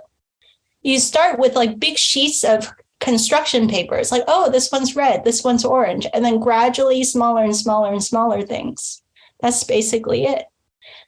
Colorful cups. Can you sort, here are all the blue cups, here are all the red cups. Okay. And then gradually give them 7 colors of cups, and they sort by colors, and then gradually, I'm like, so yeah, there's these different schools and they have slightly different techniques, but kind of like, it seems to me there's not really a technique. The kids just do it. Yeah, it's amazing. I'm still stuck at the level of just reading the big sheets of construction paper. I'm not like the little tiny alphanumeric code. Like, I feel like I have a long way to go before I get to that level. Thank you. It's fascinating. It is totally fascinating. And so back to what, kind of tying in with what Doug was sharing. So my boy with his math, he would say, I'm pretty good at math all the time, but my best time is 6 o'clock in the evening, because usually in the afternoon we go exercise our bodies, we go for a hike or a bike ride or something, and we come back and maybe eat a snack. He says in that evening time or in the morning time, I can grab information from space much easier. But in the morning time, I'm just too sleepyhead, In the evening at 6 o'clock, that's a good time. And then if we go 7 or 8 or 9, I start to be too sleepyhead. I need to be able to get information from space and also be here at the same time to do my best math. So that's part of why I think we just do casually, half an hour here, 40 minutes there, but it's hyper efficient because it's at that sweet spot time when he's tuned in, all the dimensions are coherent and linked up, and boom, boom, it just all unfolds very easily. So something that I think is good to call out. And then, with the technology is another piece where she's like, well, sometimes the kids get on the tablet. We don't want to be over controlling, but sometimes it gets to the point where they're on it so much. It's like, hey, let's go outside and get some nature time. So there's always a little dance. And for a while we tried hiding the tablet, and he's like, meh, I can see with my third eye where it is. So that was hopeless, So yeah, so there's just like all these little things. It's like you can't use old paradigm strategies on these kids. It's completely useless and hopeless, Love it. Yeah. Good on him, and we're grateful that they're here. Want to also go ahead and call on Michelle Williams, please. Hi, am I on? Yes, ma'am. Thank you. I just want to say thank you, Brandon, and thank you, the doctor, because this is everything I've been thinking about the last year. I'm not new to this. My issue is I have a high schooler, and these are very tricky waters navigating the older years. It was so easy to do it as a young. Yes. We homeschooled, we unschooled, we did school at home. I mean, my living room looked like any private school. I mean, it looked like a children's museum. I've done everything. But I feel like the problems kind of arise when you get to the older classes, the older grades. I mean, I can't teach him physics. You know what I'm saying? He's way past me in math.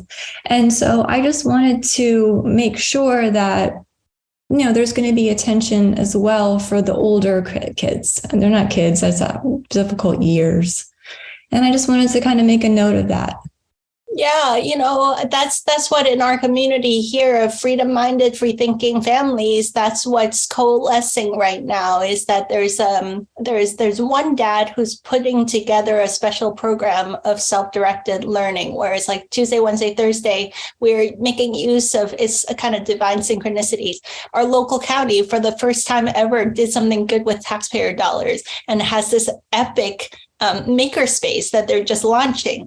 And the main guy is hired to work there Tuesday through Saturday, 5 days a week, Tuesday through Saturday, 10 a.m. to 6 p.m. But the community is really only using it during after school hours, 3 to 6. So from 10 to 3, and they can't charge us money for it. Our group of families are going to get together and do project-based learning for the community. And so it's mainly directed, this new program that we're putting together is mainly for 10 to 18-year-olds. So we're all just kind of putting our hearts and minds together and figuring out, hey, talk to our kids. What are you into? What's going to support you? Tuesday, Wednesday, Thursday, we're going to do a self-directed learning, facilitated kind of like agile learning center style experience 3 days a week. And then Monday and Friday, based on what the kids needs, we'll bring in getting tutors to do the physics, the math, and the Spanish, and the other things based on whatever the kids are needing support with. So that's how we're these are the types of solutions that we have to get very innovative and creative and entrepreneurial and get together with all the other families to just like, what do you guys need? What do you need? Let's build something together. Well, thank you. Yeah, and earlier, I think Janisa Washington was here, but I think she's no longer here. She's one of our amazing speakers in the Luminous Education program, and she shares her journey of how she brought together all these families from the Waldorf High School that her kid was part of, and they all collaborated, and is loosely Waldorf, but they really listened to what each family wanted, what each kid needed and was into, and they created a Monday through Thursday Waldorf inspired, but kind of like interest-led learning community. And then on Fridays, they would just have these like interesting field trips and projects and entrepreneurial experiences and so on. So yeah, this is what I'm calling the Luminous Learning Villages. Like it takes a village. This is not homeschooling. We're going way beyond homeschooling because we're not at home and we're not at school. We're coming together as communities, supporting and uplifting each other. We can't do it alone. It's silly. It doesn't work. We need a village. Truth. And that's what this is, a beautiful village. Michelle, thank you so much. I want to also go ahead and recognize John Paul Rice. You had your hand up next. Hey, Brandon, thank you so much. And Dr. Edith, thank you for this presentation. I'm also glad that Simon could be here. I wanted to ask you, I guess, in a general, broad sense, without getting into all the details, the mental health crisis that is unfolding today, especially with children, exacerbated by the lockdowns and the authoritarian type separation of children from their connections over the last 3 years. Where do you feel your program or these protocols, or however you would like to describe them, as being integrating and healing that part of the psyche of a child that's still developing in its first 7 years? Have you looked into where do you find that this can reach those children who have had learning disabilities as a result of COVID and the lockdowns and all of this stress and tension in the world? Yeah. This is where it's like there's layers and levels that needs to happen. From my experience, and this is coming from 20 years of working with families with holistic healing, that I find that kids heal so fast if the adults around them have done the healing work. And so, of course, there's special support system for the kids, but I feel like the much bigger fish to fry, so to speak, is to make sure that all the adults that surround the kids, the moms, dads, and educators, have done the inner work and returned to wholeness, so that they're not constantly re-triggering and re-traumatizing our kids. And so the reason that we need to build a platform is that I don't hold all the expertise. I just happen to be a really good dot connector that can kind of create the big picture paradigm.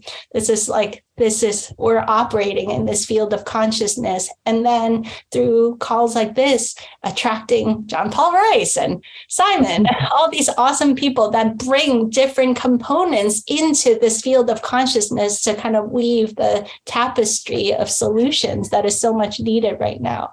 So yeah, I hope that I've done a decent job to share that I'm just a humble servant of this consciousness, also just like all of us. And I don't have all of these solutions, but yeah, is much needed. And I was guided to focus on the moms, dads, and educators first, because I saw that was the big game changer that needed to happen first. If the moms, dads, and educators have shifted in consciousness, then a lot of these other solutions will naturally attract in beautifully, Yeah. Love it. Okay. Falls back into it happened in my family until it happened to me. And I love that. We stop it here with us.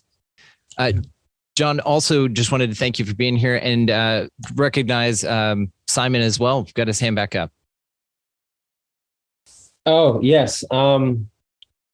I just felt compelled to speak to something that came up earlier because you were talking about your son specifically having strengths in maths at a certain time of day.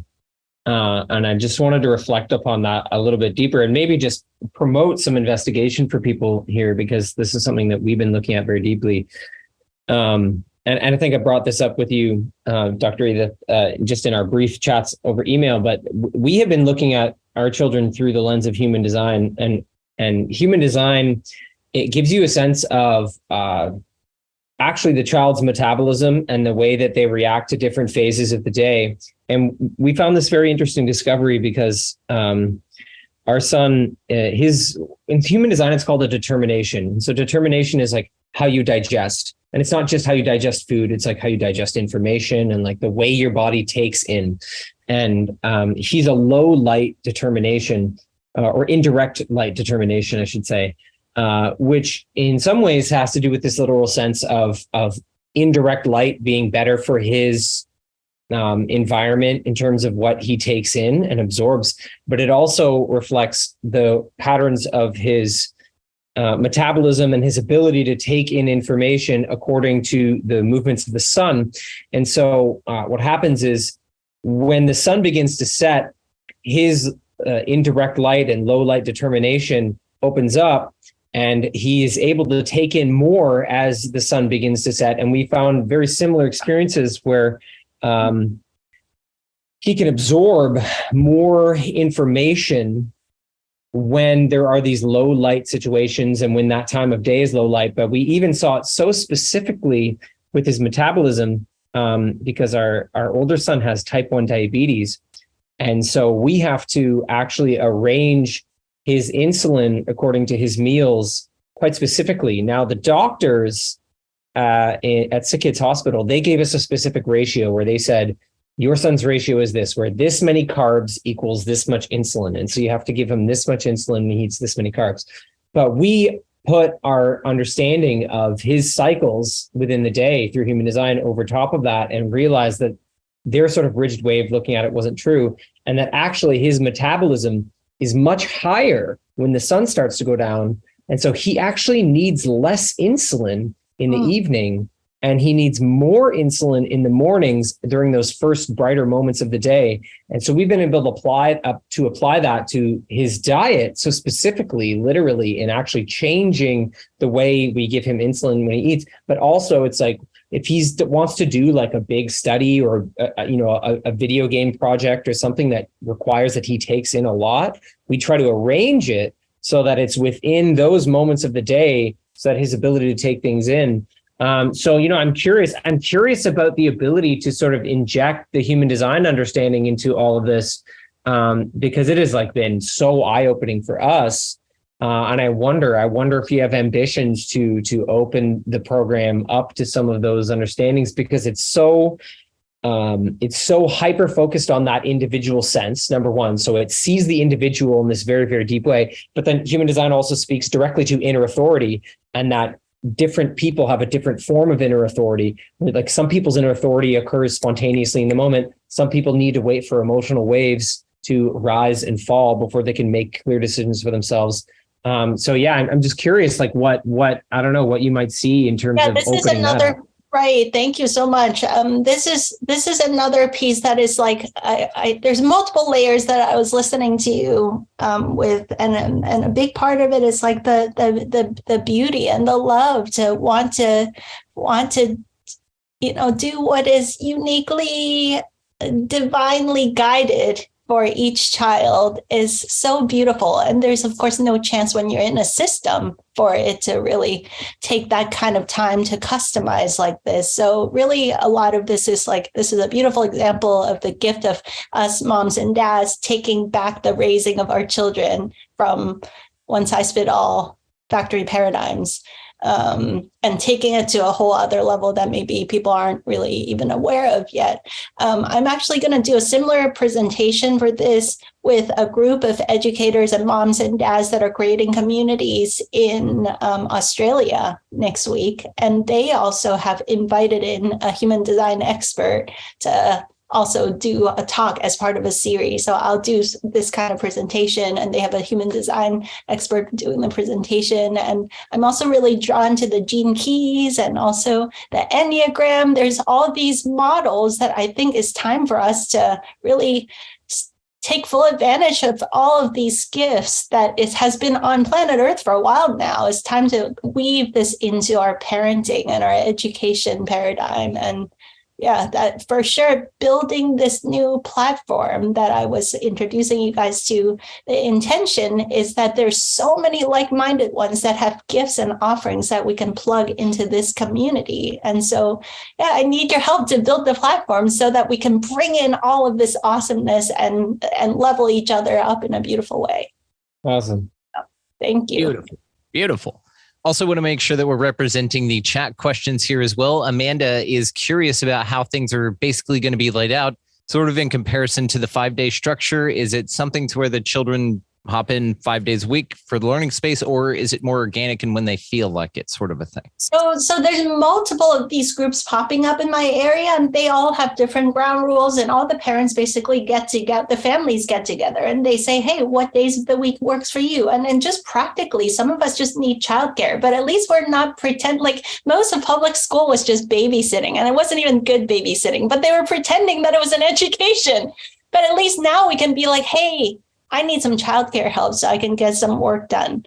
We can just be honest with each other. So we can do the real like juicy educational experiences from 10 to 3, but can you extend like an extra babysitting hour from 3 to 4 so that I can pick up my kid at 4? Like we can be frank with each other, because this is talking about small groups of families, 8, 10, 12 families. We just get together, have a picnic and talk it out, and we work it out and find out what is a collaborative win-win. So right now, the program design, it hasn't launched yet. This particular group that I'm talking about, we're designing for Tuesday, Wednesday, Thursday, 10 a.m. to 3 p.m. with optional a la carte possibilities on Mondays and Fridays. But some of the parents are coming back and say, I've been homeschooling, unschooling, self-directed learning for some years now. I don't really want 3 days a week. I only want 2 days a week of this. Is that okay? And so we're all just talking it out right now. Awesome. Great question. Yeah, find the highest win-win, all of us coming together and figure out what works for everyone. Yeah, no more one size fit all. It's like, it's a weird feeling in the beginning, It's like, wait, how does it work? Well, you tell me what works for you. It's like, what? My opinion matters? Wow, how refreshing. Yes, it is an unlearning process so that you don't have to ask permission for this. Like, what do you want? How do you want to learn? It's really here. Yeah, you made it. I also want to call on Spencer. So I was going to address what John had brought up, but he left the chat. So I can still address it, but I don't want to speak on behalf of Dr. Edith, and we can discuss this more in a later meeting. But I just wanted to say, with our original idea for the parenting group, the conscious parenting group, and now that we're merging with the Luminous Education Revolution, I wanted to implement Reiki practitioners, yogic practitioners, people like Heather Thomas, people like Pat Mahan, people like Pat Miletich, Christian Yordanov. I wanted to encompass a lot of different aspects of teaching children how to emotionally heal, physically heal, and just deal with those sorts of things, along with teaching, practical skills, math, reading, writing, anything like that. So that was something that I had in mind for our original conscious parenting group, was implementing those ideas and practices to teach children, hey, there's a different way. You can emotionally heal from this by doing this, and I'll show you the method to it. And we all go along this learning journey, sometimes they'll show us the method. Yeah, exactly. Yeah. And being a Reiki 1 practitioner, it's something that is so beneficial in not only meditation space, but realigning your energies and learning about those energies and how they flow through your body. So that was something I wanted to implement with our group. And like I said, I don't want to speak on behalf of you, but I hope you're on the same page with that in getting people like that involved. Yeah, we didn't have a chance to really dive deep into, I want to encourage all the moms and dads and all of us humans that whether even if you're not a mom and dad, to really sit with like, what is the curriculum for this life? What does it take to create a rich and beautiful life?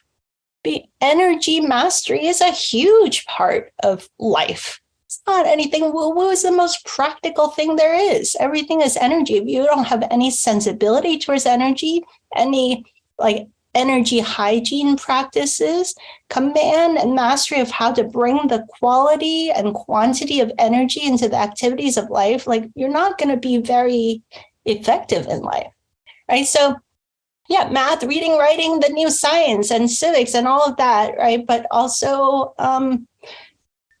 intuitive skills and sacred geometry and indigenous wisdom and healing and health on all the level, mind, body, emotional, soul. Those are all, in my opinion, part of the general curriculum that is arising in all the holistically minded families. And for sure that is, they used to tell us that math, reading, writing, it's not that those aren't important, but what's more important?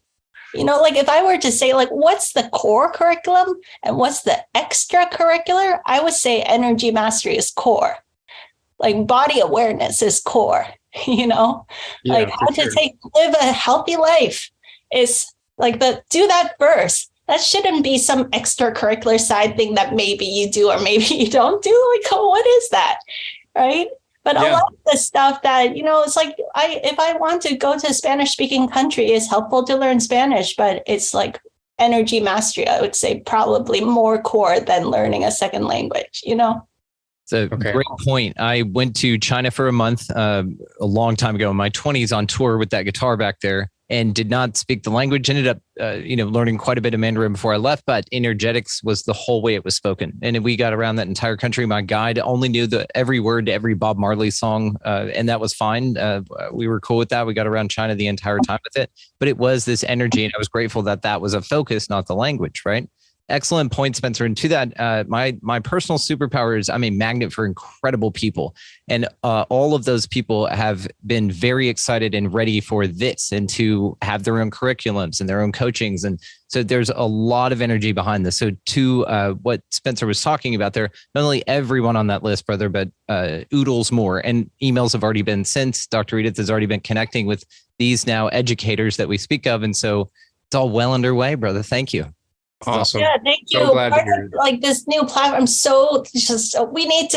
get it going, this new platform, so that all your awesome offerings can be showcased and spotlighted for people to get excited about all these possibilities. Because a lot of times that we have doubt, right? Like the old systems seem like so structured, and there's somehow a sense of safety in that, right? So when this uncomfortable taking a leap into a new paradigm, it's so nice to have a new world that we can hold people in, like, welcome to paradise, welcome to the beautiful new earth, let's play. We already got a lot of this built out for you. We don't have to constantly be reinventing the wheel from scratch. We all bring our expertise and gifts together and just, here you go, I already figured this piece out, go for it. Yeah, it's so tough to try to talk to new people and try and I don't have another word, but recruit them for this program. And it's tough because they buck against it so hard because they're stuck in that programming, that vicious cycle of living in that old system. And it's tough to break them out of that and show them, okay, you don't have to participate in that anymore. You can move over here with us and participate in this. Just leave that behind. Let everybody else do their thing over there. We're over here doing this. If you want to be a part of it, because everybody I talk to, they're like, wonderful idea. I love it. I want to be a part of it. How do I do it? And then I start getting into the details and but this, but that. It's always but. And it gets frustrating, but I know in time, everybody will reach that point of, okay, how do I join? Where do I sign up? What do I do? So I just have to be patient with it. So sorry to interrupt you, all the but questions are valid questions, though. Usually, sometimes we kind of roll our eyes like, oh, come on, like, how do your kids socialize? Well, answer the freaking questions. How do they socialize? Don't get I do. I give them answers to every question, but it's still, it's always a but after that. There's always something else holding them back. And it's that fear. They're still in that lower state of fear that, okay, well, what if I leave this other system? My life's going to be chaos. How am I going to do this? How am I going to do that? How are they going to do this? It's true. It's true. Yeah, your life has to be changed. You have to be entrepreneurial now. You have to have a flexible schedule. You have to be actually present with your kids. Yeah. And you got to work things out with your kids. You're spending time. You're getting to know each other deeply on a soul to soul level. It's not for everyone. Yeah. And I understand it's not, but the people that are, I'm trying to look after and recruit into this are near and dear to me. So it's a very emotional thing for me to try and get them involved in this, because I see what's going on in the other systems and I see how much detriment it's doing to their children and to their lifestyle. And it's the sooner that we can move past those mental barriers and break into this new system and just be free, the better off we're going to be. And the better off your family will be, the better off your kids will be. Everyone around you will start to see that, and you'll shine. You'll be the example that people look at. Yeah, talk about energy mastery, being sensitive and aware of energies. A lot of this transitioning paradigm is also an energy game. And I'm constantly asking myself, what's the wisest use of my energy? And that we got work to do, man. Like I got to build I got to build a new website. I got to write this book. I got to raise my children. I got laundry to fold.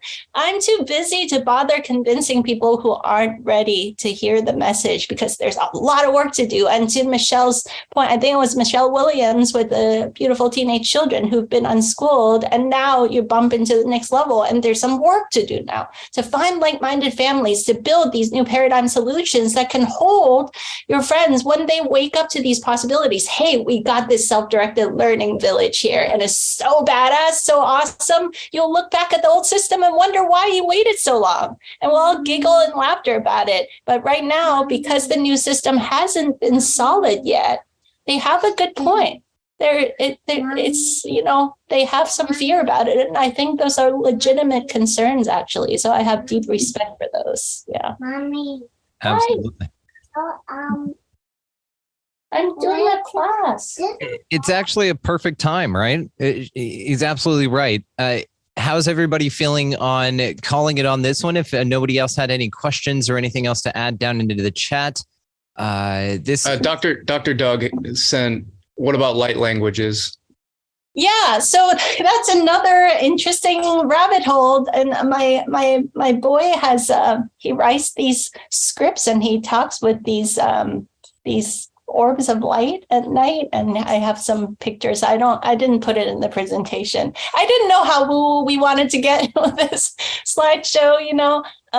Yeah. So that's another whole exciting area to nurture in our children too. But at the end of the day, I think we get excited about it, and then it's still like, take a step back and listen if our kids want those things nurtured. Like my kid has an express interest in meeting other light language people. It's just kind of like a little side fun thing that he shares with me.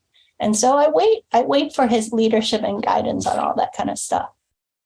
Yeah, and to absolutely offer those for everybody.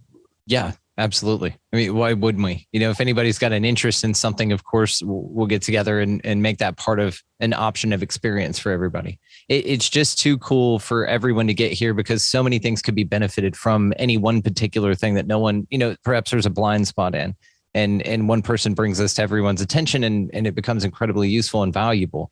So there's no wrong answers here, guys. Like she's talking about, it's all yes and that's the beautiful part. It's like, well, what about that Rick and Morty? Am I your grandson? It's like, yeah, you're all my grandson. Are we all in this together? Yeah, we're all in this together. Can we do whatever we want? Yeah, we're making this up as we go. We're doing whatever we want. but all heart centered. And that's the most beautiful thing about this. We've sharpened all the discernment throughout all the nonsense, the plinko of the last few years, and we've come out this way. And here we are ready to create a new rather than, again, argue against the old. People bring up these great resets things. And again, that's an option of experience for us to focus on and to talk about how horrible that would feel like to be there and to do that. And we can offer our energy to that. But like Dr. Edith, I share this, that we're moving forward. That's way back there. And our energy is right here, the present moment, which is where we're creating our future from.